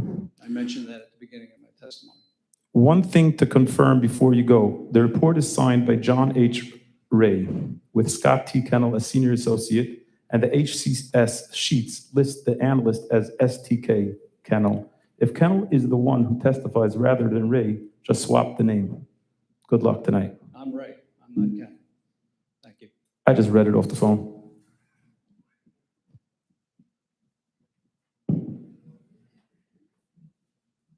All right, please raise your right hand. Do you swear or affirm to tell the truth, the whole truth, and nothing but the truth? Yes. All right, please state your name and spell your last for the record. Joshua Van, VANN, 169 South Oak Chapel Road. Okay. This is being recorded, so you need to get very close to the microphone. You can lift it up if you need to. If you could say your info one more time for our board secretary. Joshua Van, 169 South Oak Chapel Road. Okay, just some follow-up questions for Mr. Ray. Was your testimony relating to the traffic within the proposed development or only outside of it? Both. Both. Okay, so how many buses are we expecting within the development on a daily basis? I have no idea, but the streets internal to the subdivision are designed in accordance with New Jersey residential site improvement standards, and that is what the applicant is required to do. Okay, so can And you that takes into testify account that? school buses, fire trucks, whatever. How many school buses? I have no idea. So can you confidently testify that we'll provide an acceptable level of service and not back Yes. up onto White Road? Yes. Based on how many buses? Based on the fact that our subdivision conforms to the RSIS, which is So, what the state requirements. okay, so you don't know how many buses will be entering the I do subdivision? not know. You do not know, but yet you can Doesn't matter. testify, you can confidently Doesn't matter. testify. One at a time, guys, one at a Let time. me finish. The streets are designed to accommodate the buses, whether there are 2, 3, 4, 5, or 10. The streets are designed to accommodate the buses. I'm not asking if you followed any particular design standard. What I'm Well, you asking, should. that's not my question. Okay. I am asking you, can you testify that based on your knowledge of the amount of buses going into this development, based on your knowledge of the schools, the populations that will be served, that we'll provide an acceptable level of service and not back up onto White Road? Absolutely. I testified at the beginning of my testimony that the 2 unsignalized intersections with White Road will operate at level of service B, as in boy. It's an excellent level of service. That includes school buses. Yes. How many buses will be entering this development? I have no idea exactly how many buses, but based on the traffic flow along White Road, you live in the area. It's large lot, single family. There's not a lot of traffic. It is a connector between Cross Street and Whitesville Road. Based on the traffic volumes on White Road, there's not going to be an issue.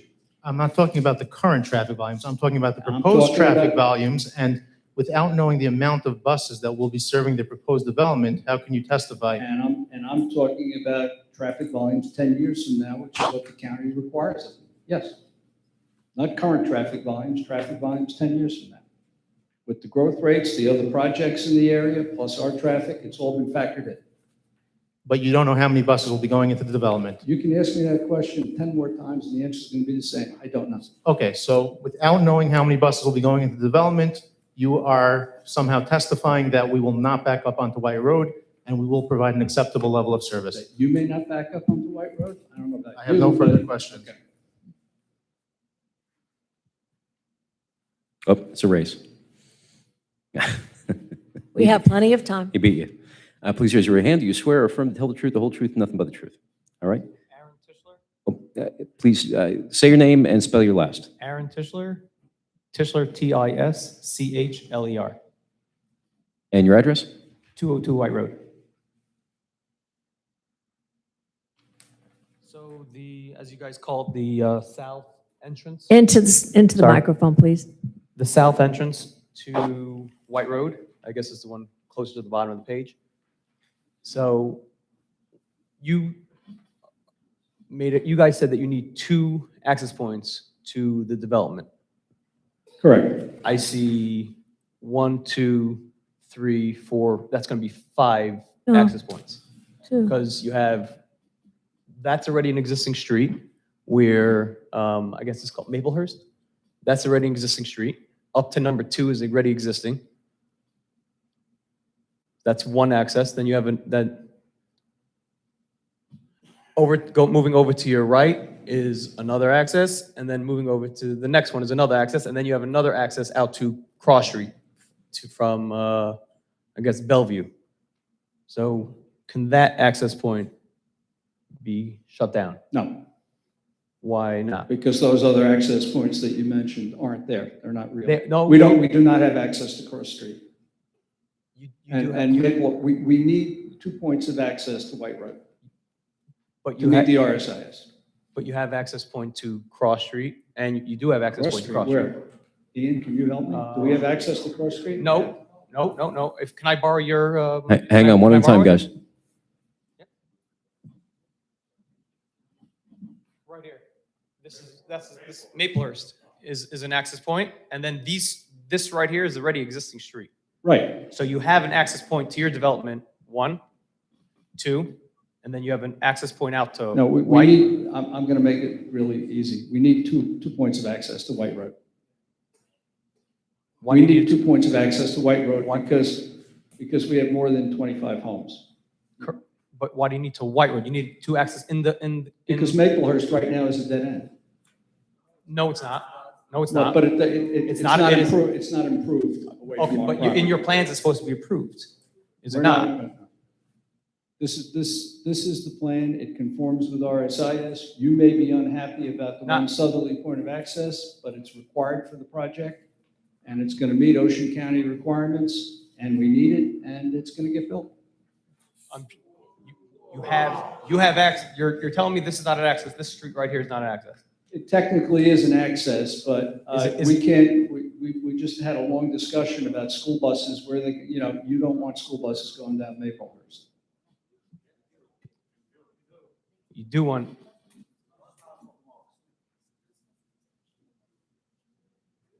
Yeah. I think it's inappropriate to have side discussions here, don't you? Let's come to the I'm not microphone. listening If you to have you. something to say, come to the microphone, Okay. ask the question. Are we allowed to ask the developer a question?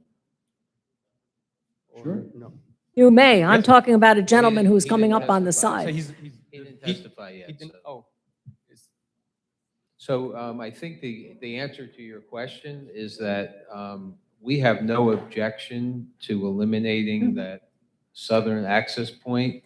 The issue is that the road, the Maplehurst. Maplehurst. Maplehurst is narrow when it gets into Lakewood.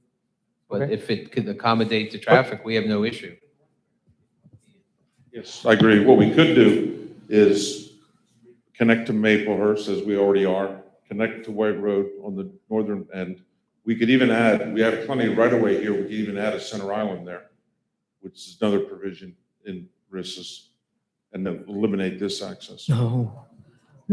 We want the 2 onto White. Yeah, we have Period. fought for years, especially in the master plan and with the affordable housing plans. Madam have Chair?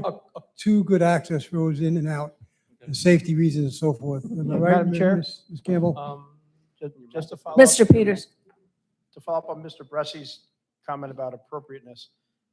The ordinance standards requires for developments with 50 or more units shall provide a minimum of 2 separate and approved fire apparatus ingress and egress roads. So it's not just a 20-foot drive, it has to be something that the fire department's going to approve.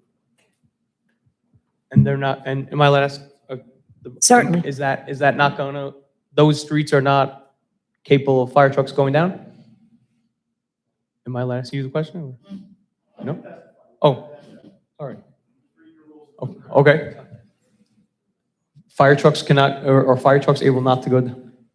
We don't know the answer other than the fire department commented on the plan that we presented, and we agreed to address their comments. So we believe those are the safest approaches. We haven't considered in any detail, nor has the fire official, that third access point that you're referring to.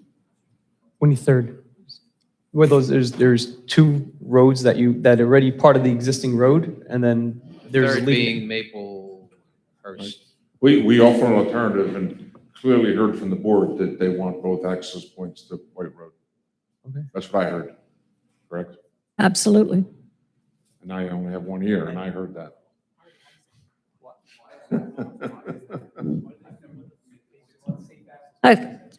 You are going to address either the board or, thank you, and you're welcome to come back. All right. Please raise your right hand. Do you swear or affirm to tell the truth, the whole truth, and nothing but the truth? Yes. All right. Please state your name and spell your last for the record. Yehonatan Olstein, OLSTEIN, 219 White Road. You may have to slow that one up for Laura. Just spell it out if you can. OLSTEIN. 19 White Road. I just one question. Into the microphone. Just one question. Do you have the exact dates that the traffic studies were made on site?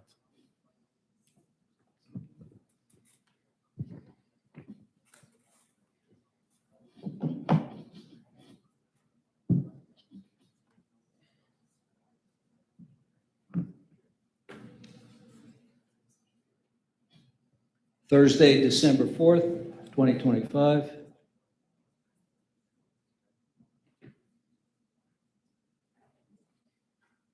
That was the date at all three of the intersections. And schools were open, weather was not an issue. I know you may find this hard to believe, but if there's any accidents in the area, any detours, anything that would affect the normal routine flow of peak hour traffic, our traffic counters are told, come back to the office and don't do the traffic counts. I understand. So there's only one, you only tested on site for one day, December 4th, 2025. Correct. Yes. Thank you.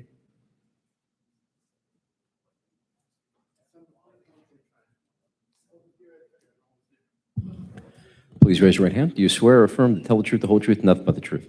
Yes. All right, please state your name and spell your last for the record. Zvi Teicher, Teicher. All right, and your address?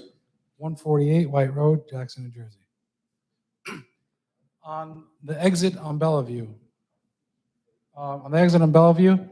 did you say there was a 4-foot retaining wall? I'm just curious. Yes. And it's not going to block any line of sight? No. Nope.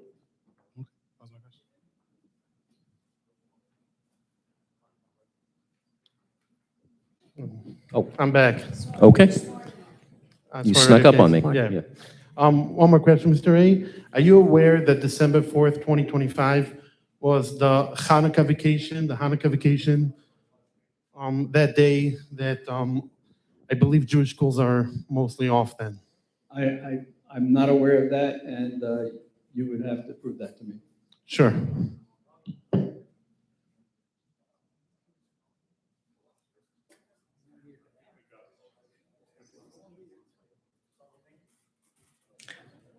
All right. Do you swear or affirm to tell the truth, the whole truth, and nothing but the truth? Yes. All right, please state your name and spell your last for the record. David Pollack. My last name is spelled Pollack. All right, and your address? 208 White Road. Laura, you got that? Yeah. Okay. If I could just go back to the question about the ingress and egress onto White Road, is the only opposition because of what would be required from the fire department? If the fire department would be okay with whatever they can come up with in order to allow the fire trucks to access it, would that be something that can be approved by the developer and would be able to be approved by the board? Meaning if the fire department is okay with it, is there opposition from the board and is there opposition from the proposed developer? There's not opposition from the developer. We're guided by the decisions of the planning board and their professionals. We're looking for the best access for all points of this particular development. This would give residents good options for going up to the right, going up to the north, down to the south, on a main road, on a county road. That's what we're looking for. This is a county road, and it gives the best access to equidistant for the residents who live there to go up to the right, to go down to the left, and it's the safest. And that's what we were looking for in the master plan, and that's what this developer has given us. I understand. I think Madam previously, Chair. though, it was stated that the issue was with the fire department access, not what's best for the residents. The fire department cares about what's best for the residents. I That's understand. what they look at. But is that just in approval? Is it a zoning question? Meaning as long as there are other roads that would be wide enough, is that something? So if you want to that ask would that to be the acceptable? applicant, yeah.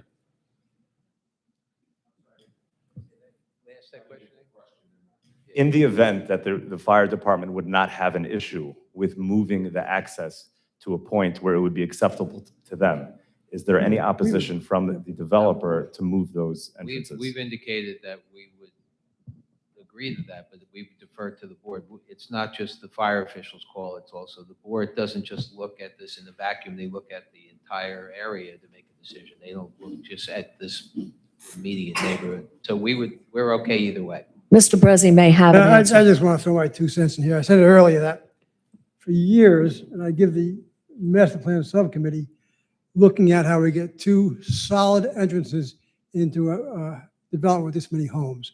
That's accomplished here. But moreover, and I've seen in a few years on the boards, this is probably one of the best internal circulation plans I've seen in years to handle everything. We're coming in off the main road like that. Either way, if there's an accident on one end, you can still get the other end. So the whole concept of the roadways there and internally appear to be the best, safest solution, in my opinion. Understood. Thank you for that. I just want to make sure that we're clear, because I believe previously it was said by members on the No, board that the issue was with the fire department. Are we now saying that that's not the issue? It's always an issue. fine. However, our main, working with the fire department, we're looking at a county road and we're looking at a local road. County roads are preferable to local roads for many reasons. They'll be improved by the county. They will be addressed with the processing during the winter, during storms by the county. And that's a concern for us, so that we in Jackson do not take a great deal of traffic out on a local road, very narrow local road. I drove the whole place more than once in the last 2 weeks. So I can tell you that this is the safest thing, and for the people on White, because it gives 2 access and egress points, giving the people who live there less traffic at one exit and entrance. If you would take away the second entrance and exit, that would double the number of people going out one way. That would not help you. That would hinder you. This divides the traffic, and that benefits you. And that's our goal here. Our goal is to help the residents that are there now and the residents who will be there in the future. And the future is going to happen. The future is coming at us very quickly every day. And we're doing our best to make it the safest place for you to live and the people who are moving in to live. I appreciate that. And I'm sure Mr. Shea will remind me that this is supposed to be directed over here, but now that we did discuss that, I'm sure there'll be more comments about that access, so I won't litigate that now. But I just want to just be clear. The 2 entrances are from White are because the board wants it, not because the applicant wants it, or The not fire because the fire department wants it. department. The fire department wants it. I believe we just said that even if the fire department would be okay with it. Yes, So and even- so it's from the board. I just want and to be even if clear the on fire record that the department board is didn't- asking. So- Just to answer, even if the fire department didn't want it, the issue is that Maplehurst Avenue is not sufficient. It is too narrow and too dangerous to make that a main entrance. I'd like to add something to that. So we're kind of getting more into like deliberations at this point, guys. We're still in the cross-examination phase. So if you have any more questions, you can. Anyone with a cross-examination, let's I can not make it- muddy I the can add water. that, Steve. And Mr. Brezzi has a comment. And Madam Chair, I agree with everything you said about onto the main county road and stuff. And you have to understand, and the applicant may not like it, the county requires so much out of the applicants to widen the intersections, the way in and out, and the county controls that. And that's one of the best controls we have on a road like that. We get to a local road, you will not have that kind of deliberation to get those roads widened and everything set up like this. As I said, this supplies a great internal circulation also. Thank you. Come forward. All right, please raise your right hand. Do you swear or affirm to tell the truth, the whole truth, and nothing but the truth? Yes. All right, please state your name and spell your last for the record. Nehemiah Erlanger, last name E-R. Oh, you're going to have to Going spell to that have one to out. speak up. Nehemiah yeah. Erlanger, E-R-L-A-N-G-E-R. Live on 16 Linda Drive. All right. 16 Linda Drive. So you testified in terms of the traffic patterns within the development that the traffic would be proper, it would be okay, it would be manageable across the development. I'm going to reiterate, I just want to highlight some numbers. I want to make sure I understand it. Assuming this development is being marketed heavily to the Jewish community, let's assume that each family on average has about 6 kids. Let's assume. That's about 720 kids, right? 120 homes, 6 kids, let's say an average 720 kids. If there could be, they're sending their kids to the private schools in Lakewood, let's assume, and they could be sending it to any random school. There's obviously tens of schools in Lakewood.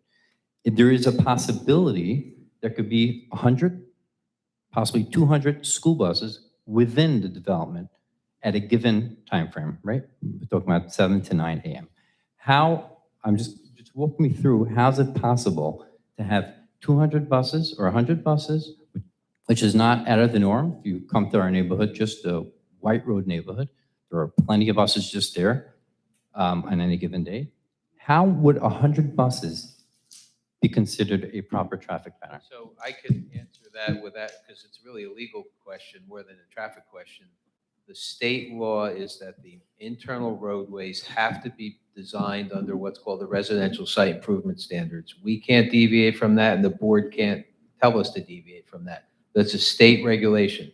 Did they contemplate the unusual nature of the Jackson Lakewood development traffic patterns? Probably not, but the state law is these roads, internal roads, are designed per the law.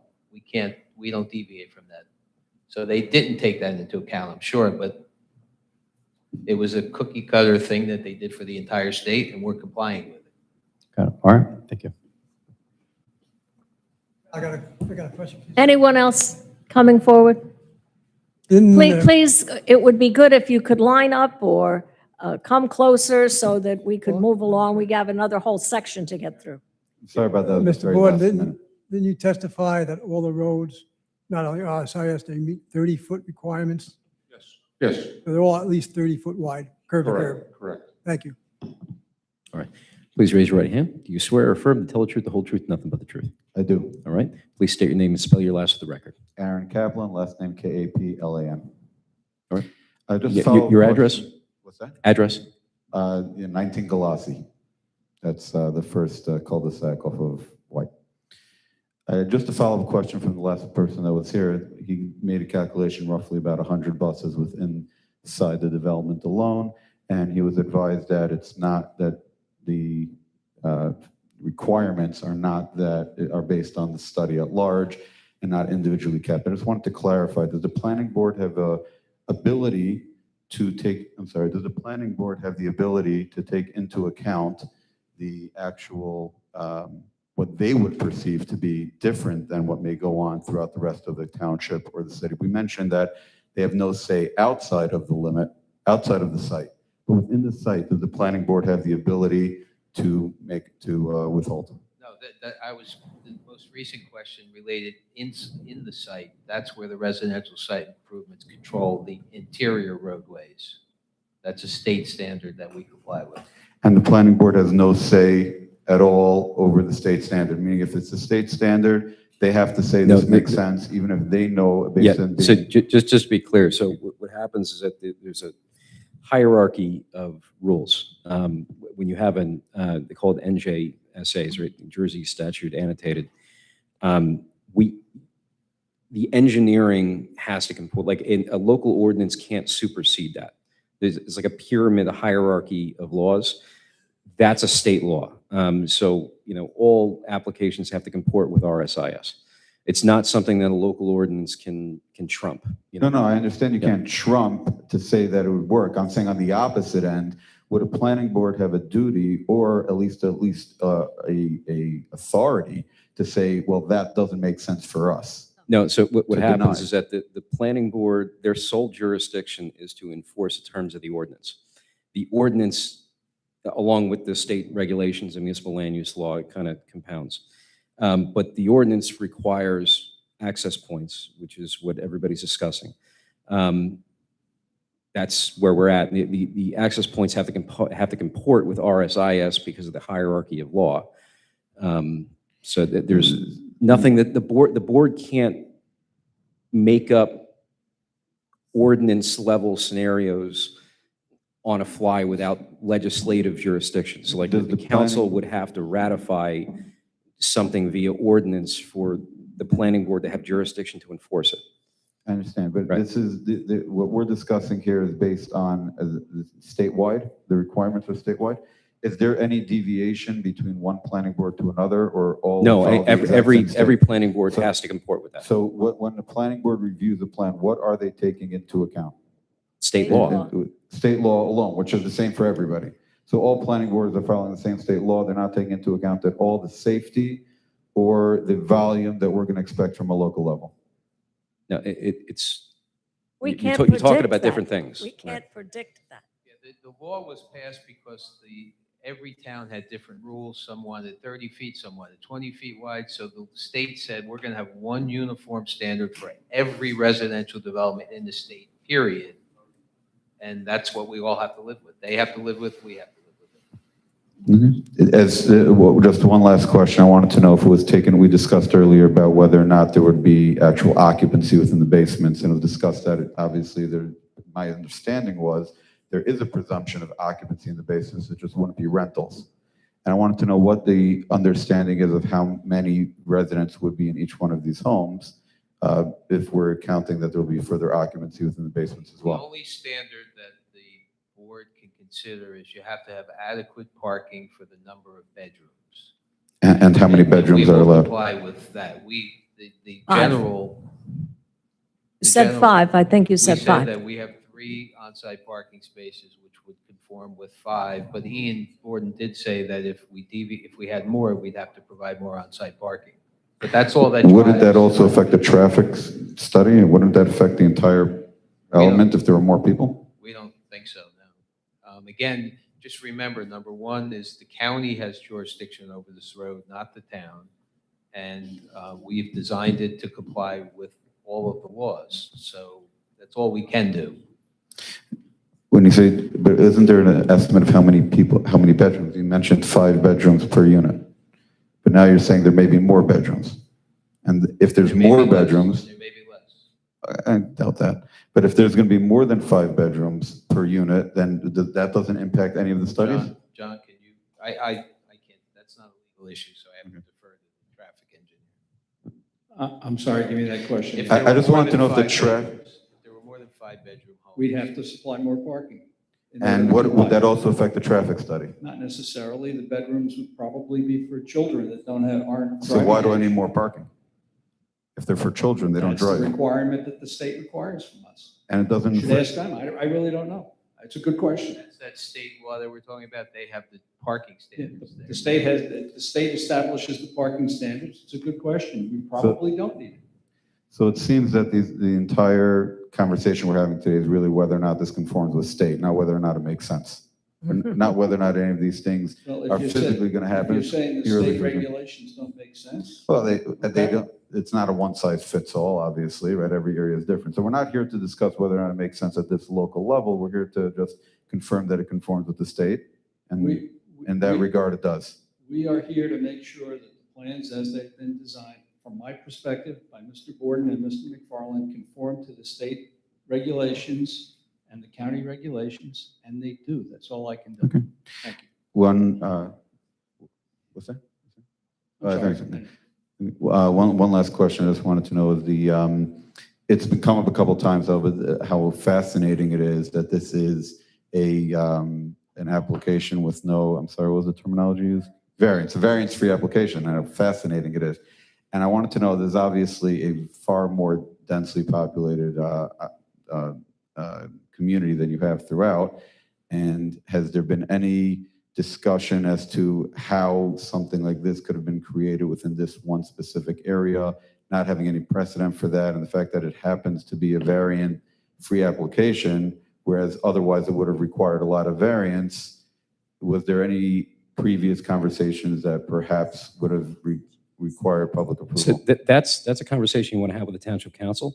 So this is just the board enforcing an overlay zone, which is what the ordinance is for, right? So we don't, you don't get into the spirit and intent of the ordinance creation with the people that didn't create the ordinance, right? So that's something that you want to talk to the council about. Okay, thank you. Anyone else? Seeing no one come forward, I move to close the public cross-examination on this application. Sullivan? Second, Hella? All in favor? Aye. explain the second. Okay, so now we're going to open up to general comment. Everybody's going to be restricted to 4 minutes. This is the time in which you can put your opinions and comments on the record. This is not cross-examination, it's just regular comment period. And with that, I'd like to make a motion to open the public comment portion of this application. Sullivan? Second. All in favor? Aye. All right, please feel free to come forward now and make your comments. All right, please raise your right hand. Do you swear or affirm to tell the truth, the whole truth, and nothing but the truth? Yes. All right, please state your Closer name to and the spell your last. microphone, please. Just Eli. lift it up. You're tall. Eli Newman, Neumann, 6 Kevin Court. Couple questions. Number one is I stood up here 3 years ago, and I stood up here 3 years ago in 2023, and I guess you can say fought against the very underhanded land swap that happened with this developer. Certain things that we were told off the record that this was supposed to be a for-school development because the developer received land on Leesville Road that was opposed, there was a tract on Leesville Road that was approved for schools that the township people who lived in that area did not want. The township then land swap for this property under the, like I said, off the record assumption that, and I'm an Orthodox Jew, so I can state this, you Jews want schools closer to you. And we turn around 3 years later. Obviously, there's no official notification that needs to go out for a master plan. It went from industrial zoning. I've been living here for 12 years. It's been woods for probably 60. Went from an industrial zone to a affordable housing overlay. We're now talking about 120 homes.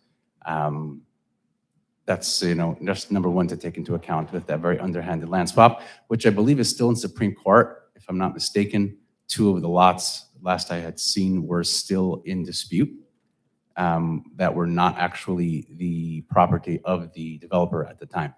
That would be number one. Number two is the very nice design of whether it's 1 or 2 community centers. We all know what it's going to be used for. It's going to be used as a synagogue. Tell me how 6,000 square feet, I believe it was, 120 homes times, somebody before mentioned the 6 kids per home, 720 people. How are we fitting? I'll go low, 500 residents. How are they fitting into a 6,000 square foot property?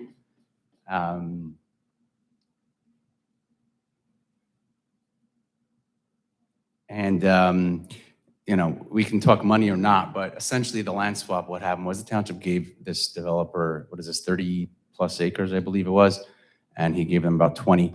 You're talking about, at my most conservative estimate, $150 million for this project. You take 108 single-family homes, those will be sold at a minimum of $1.2 million. Plus, you have the affordable housing, which somebody actually mentioned before. Is there some sort of a lottery for that? How does that go? Is that state mandated? Is that city mandated? Is that township mandated? Who's in charge of that lottery? State mandated, and nobody's in charge of it. I mean, it's state. The state is in charge of it. There's nobody who's No local people are in charge of that. understood. Well, no, I think there is a third-party administrator that goes through the tax office.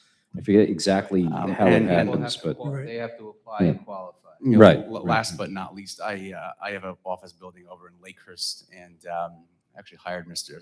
Alfieri over here to try to attempt to help me. It came to no fruition, but I'm seeing less backlash here for a proposed 120 home development, or whatever the numbers are, on a completely forested property than I was given by, again, different township, understood. I was attempting to put a single office in a commercial building in a commercial space. I still have not been able to. I've owned that property for almost 4 years now. And that's just some food for thought. We can have neighboring townships, neighboring properties. I can put an office in a commercial setting, and you can have here 120 homes on a forested space. Thank you. Thank you, sir. Madam Chair, Yes. I have a question for the applicant. I know there's been some testimony about the clubhouse and some insinuations and stuff. Would the applicant stipulate it will not be used for a house of worship? Yes, because. I know it can't be, but would you can't be. stipulate to it too? Yes. Just to clarify the records. Thank you. One of the things I wanted to mention is there are things we can do, there are things we can consider, and there are things we have not the ability to consider. I understand your concerns, but that is not something the board, those things that you brought up are things the board cannot consider in its deliberations. They're your opinion, we respect them, we're happy to hear them, but we can't consider them. Please. All right. For comment, I gotta swear? Yeah. Different comment. Okay. Do you swear or affirm to tell the truth, the whole truth, nothing but the truth? Yes. And just reaffirm your name and address. David Pollock, 2 Pollack, 208 White Road. I would just like to get back to the safety issue that was discussed before. So my house is right outside of where that ingress and egress is going to be on White Road. It's public record and no secret that there was a tragic incident in our neighborhood a few years ago. One of our community members lost her life on White Road because of the traffic that's there. Everybody in the community knew her.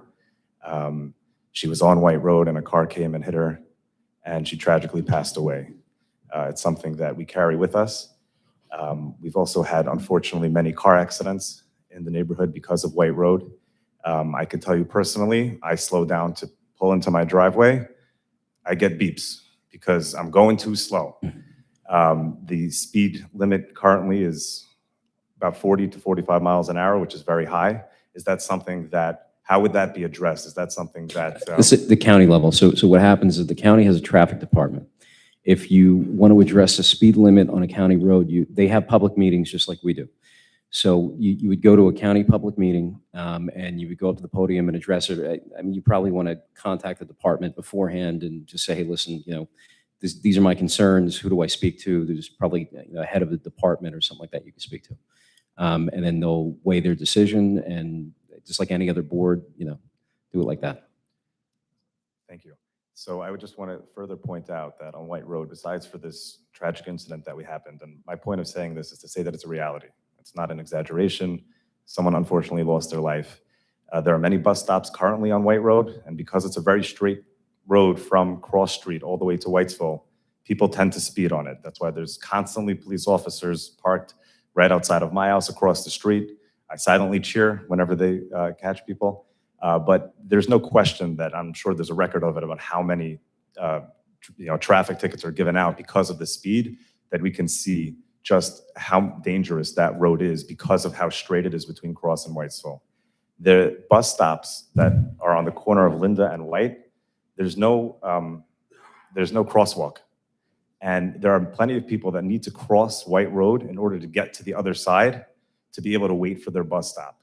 There's no stop sign there, there's no crosswalk, and there are constantly children walking across the street. I have personally ran into the street to pull a child out of the middle because he thought that it was clear and he was crossing and there was a car coming. So not only have we had incidents, but potential incidents, unfortunately, is something that is relatively common. So the board was saying before that they're trying to work in our interests, which I appreciate, to say that it's safer to have the two entrances, and that might be better for the potential development that's going to be built. But for the current residents, there is no question, and I understand that you've been there before, and I appreciate that, but we live there every single day, and I see what happens. And there's no sidewalk on that road, there's only on one side, and the amount of times that I have seen potential disasters happening, my heart has skipped beats multiple times because of that, and that's something that I just wanted to bring up as a real concern that the residents have, that if there is going to be access onto White Road, I don't want to think about what can potentially happen only because I've seen it in the past. And I hope that history doesn't repeat itself and hope that everybody will be safe, but I'm asking the board to take that into consideration, to understand that there's a real concern from the residents about the safety of our community. And we appreciate that. And of course we think about it, but we also have to follow the laws. And we're required to consider certain things. And one of those things cannot be traffic. We can't. But you can and you should approach the county. We have no control. Jackson Township has no control over this particular road. This is a county road. So I think you should get a group, go to the county and express your concerns. It's important. I appreciate that, but I believe the board did say earlier that they did have control over where that access can be. So if the access would not be there, then that is something that the board can control. Look at the plan. It is one of the best plans we're ever going to see. If you sat where we sit, I've lived in this town for 55 years. I've been on this board for 10. This is one of the best plans we will ever see because it fulfills all the needs of a properly constructed community. And I appreciate that, but I would also say from my vantage point, come to White Road and see the safety concerns that we have. I drove there several times. I drive there all the time. So I understand your concern. I use White Road because I find it's much easier than using Cross Street. So I understand. Don't speed, there's cops. I'm cautious. And I see what's there. But that doesn't mean that I, as a board member, can take that into consideration when casting a vote, because I need to vote based on the law and what the law requires me to look at. That's I not understand. one of the things. Also, if you could consider the safety of the residents going into your vote. I'd appreciate it. Thank you. Thank you.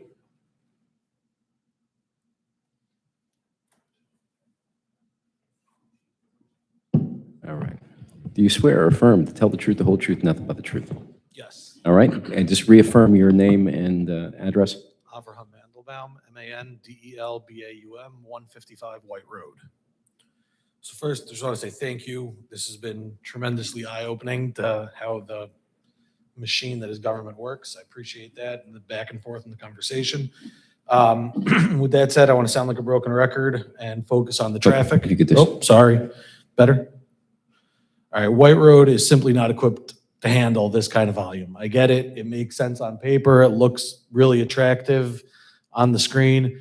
It's just simply, the reality is, like the previous speaker said, it's not able to sustain this level of traffic. The speed limit, again, is 40 miles an hour, rarely obeyed. Everyone in this room that lives there could attest to that. There's constantly close calls. Like the previous speaker said, on February 22, a really favorite person of our community was struck and killed on White Road because of the high speed and the no crosswalks on the side of this development. Put 118 homes. Again, I'm one of those people that has children that have to cross White Road to get to their bus stop, so I understand my personal, relationship to this need. But in reality, it's an impossible ask to allow me to have me allow my children who are grade school age to cross what is a highway during the day, especially in the morning rush and the afternoon rush after school. The ask is straightforward. The developer, the representatives for the developer all agreed that there is access to Maplehurst and from Maplehurst. I understand it looks amazing on paper. I'm not arguing that. But the reality is, if it's possible to vacate the development to Maplehurst, which hits Cross, which is apparently going to be in 2035 capable of handling this type of traffic, that would be tremendous. Again, we're obviously not a very aggressive group of people tonight here. We're looking to work with the developer and not against and railroad any plans that have gone into it. So we appreciate the time, appreciate the consideration, and again, I can't underscore enough how I'm sure from your vantage point, it does look fantastic and it's very easy to get an application, very easy to appreciate a variance-free application. But the reality is that it's not necessarily just about the people that are gonna live there. There's plenty of people, myself included, who have called that area home for more than 10 years and appreciate the suburban nature of it. Thank you, sir.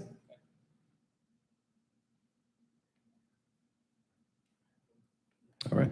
Please raise your right hand. Do you swear or affirm to tell the truth, the whole truth, and nothing but the truth? Yes. All right. Please state your name and spell your last for the record. Joseph Cutler, 8 Kevin Court. Is the board, The secretary didn't get your name, sir. first, I'd like to go on the record If you could just one more time for this. First, I'd like to go on the record by saying that I oppose the development in its current application. I think the site is too small, and the density this will bring to a neighborhood which has 70 homes, over 150 acres, to now put more homes than the entire neighborhood in 40 acres. It doesn't match the neighborhood, and it will add a lot of density, and it's not in character with the entire neighborhood. I would like to ask the board if they're able to consider those type of facts, that even if the application looks good on paper, if it doesn't belong in the neighborhood, if it's dangerous, and if the residents don't like it, is that a factor that the planning board is allowed to consider? So the planning board has to act on what's presented to it. So the plans that are sent in, the testimony that's provided, the expert testimony, operations, planning, engineering, traffic, everything like that. That's what the board has to weigh, right? So the board, when looking at it, there's different standards for different requests that are being made. In this situation, there's no variances. There's 2 waivers. The waivers have their own minimal legal tests, but the board has to determine those. But that's at the planning board level, that's what's being presented. So that's what the board has to weigh. That's how the board preserves its integrity. It's how it stays out of litigation and doesn't get overturned. So that's what the board has to do. Now, considering the impact this will have on the neighborhood for the next generation and generation after that, wouldn't it be appropriate for the board to say, hey, it seems like the developer and the residents agree that if we remove the access point to White Road, it would make everyone happier, considering the long-term impact this will have on us? Wouldn't it be prudent for the board to table the application for the next hearing, allow us to discuss with the developer? I don't believe that that point was fully fleshed out. This will have an impact on us forever.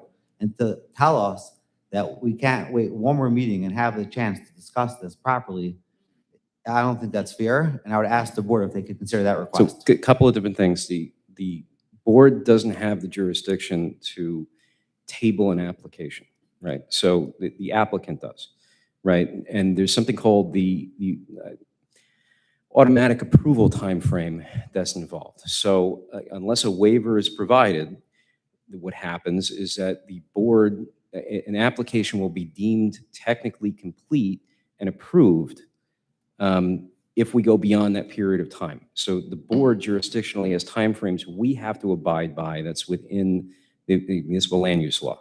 So we have a very stringent period of time to take an action within unless that's waived and put off, right? So by the applicant, right? So it's not in our, we can't just arbitrarily tell an applicant, hey, we don't like your application, we're gonna punt you 6 months, right?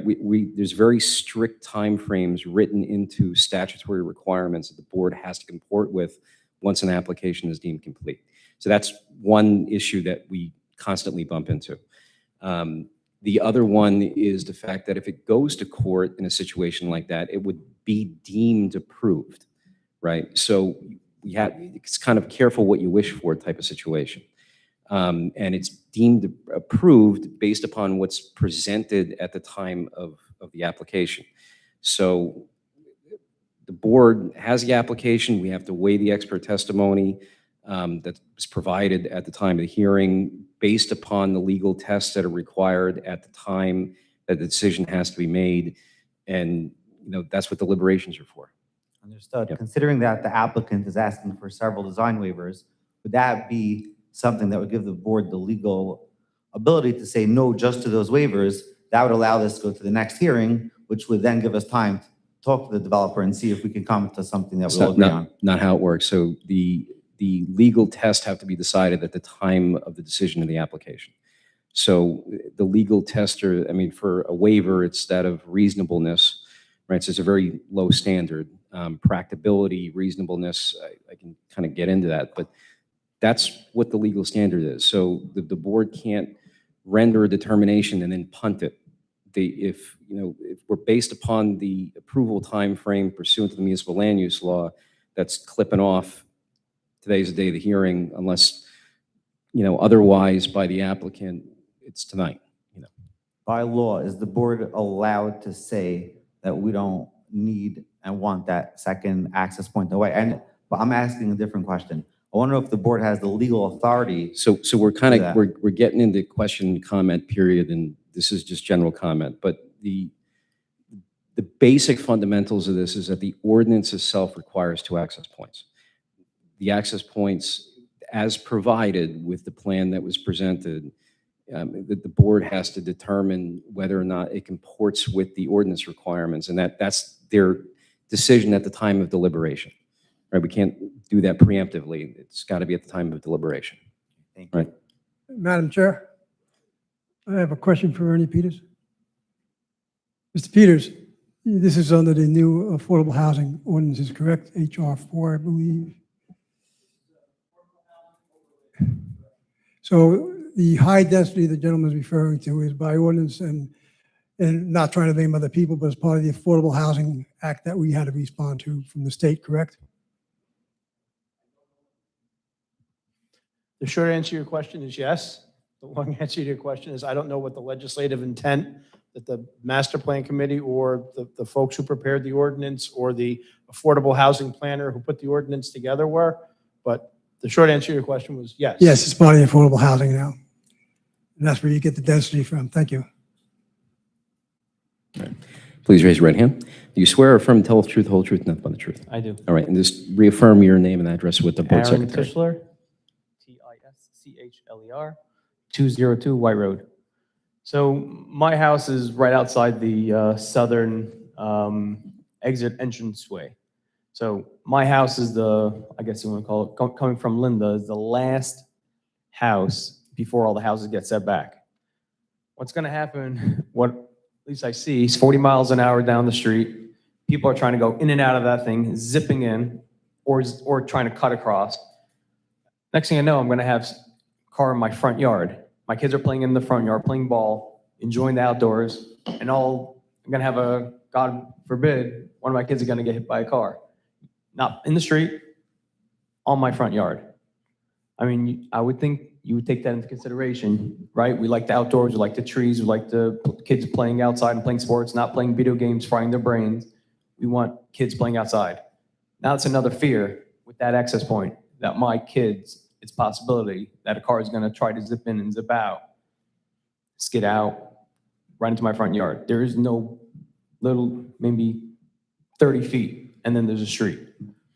I would ask the board to consider revising that whole entire, if you are going to go ahead with that entrance and exit point, maybe make it that you could only go in from one side, out from the other side, as in putting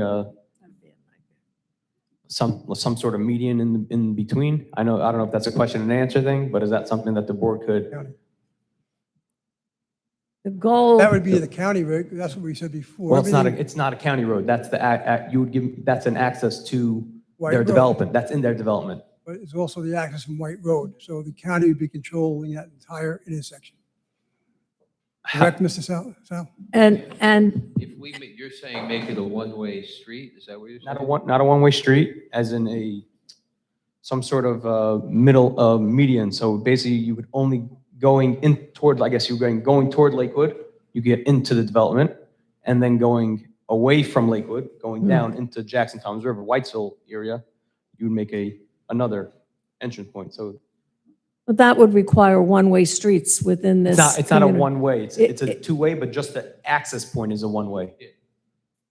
That as in. I don't know how you But could that's do the- that. But the county I understand what you're saying, but the county would control whether we can make an entrance one way or two ways. That's up to them, not us. So if they feel that. It's an in and out. I mean, you would have an in and have an out of the same exact entrance. All you would do is be putting a median to So if you're just slow saying the access out. making it a boulevard, I don't know if that's what you're saying, just putting. Almost like an on-ramp and an off-ramp, but like not really, but just more of a turning on and turning. Right, so a couple things. First, this is kind of cross-examination questions. Right, so I was asking, is that something that the board would? Second, well, the board has no jurisdiction over that. Okay, that's Right, so the county would. So if you want to contact the county, say that, you would like this to be included or under consideration or whatever, that would be the proper jurisdiction for that. And would it's cross-examination, examination also asking the board questions, or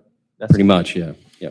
But is there a way for Linda and all those streets to be? Is there a way for the board to be able to recommend that the speed The limits? board doesn't make recommendations to the No. county. Not So- to the county, but to the Linda is not a county road.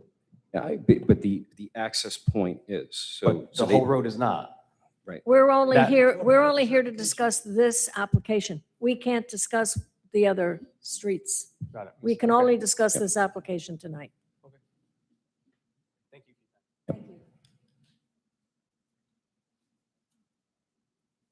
All right, please raise your right hand. Do you swear or affirm to tell the truth, the whole truth, and nothing but the truth? I do. All right, please state your name and reaffirm for the board secretary.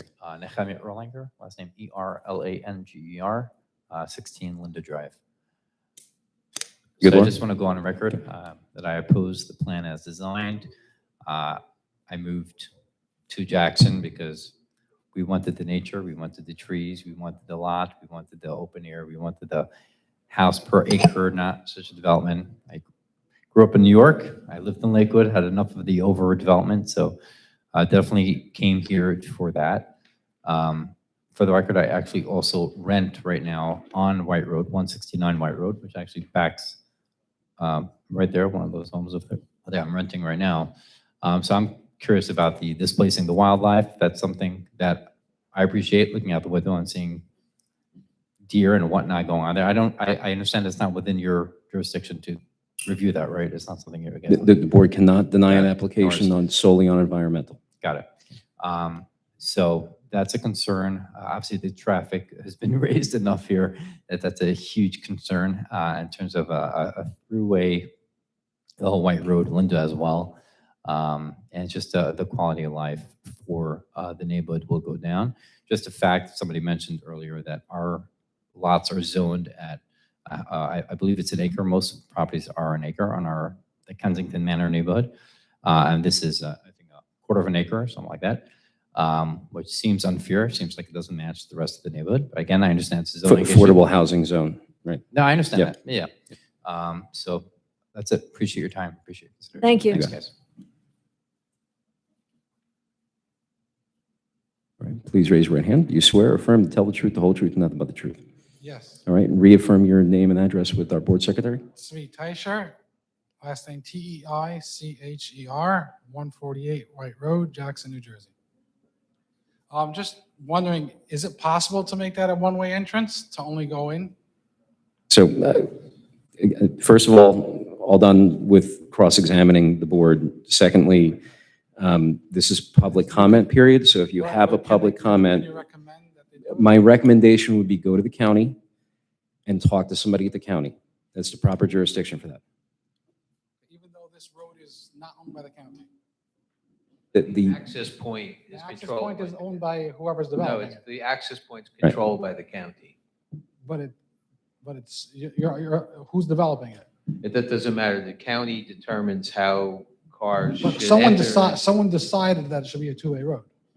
Someone that's who how- developed it decided. the county is the ultimate decider of how everything flows.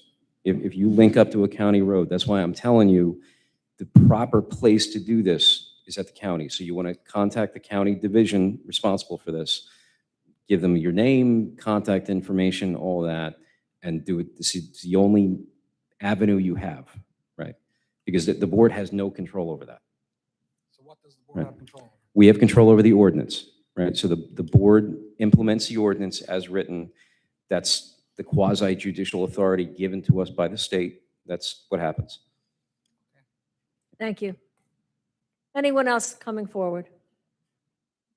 Seeing no one else come forward, I move to close the public testimony portion of this application. Sullivan? Second.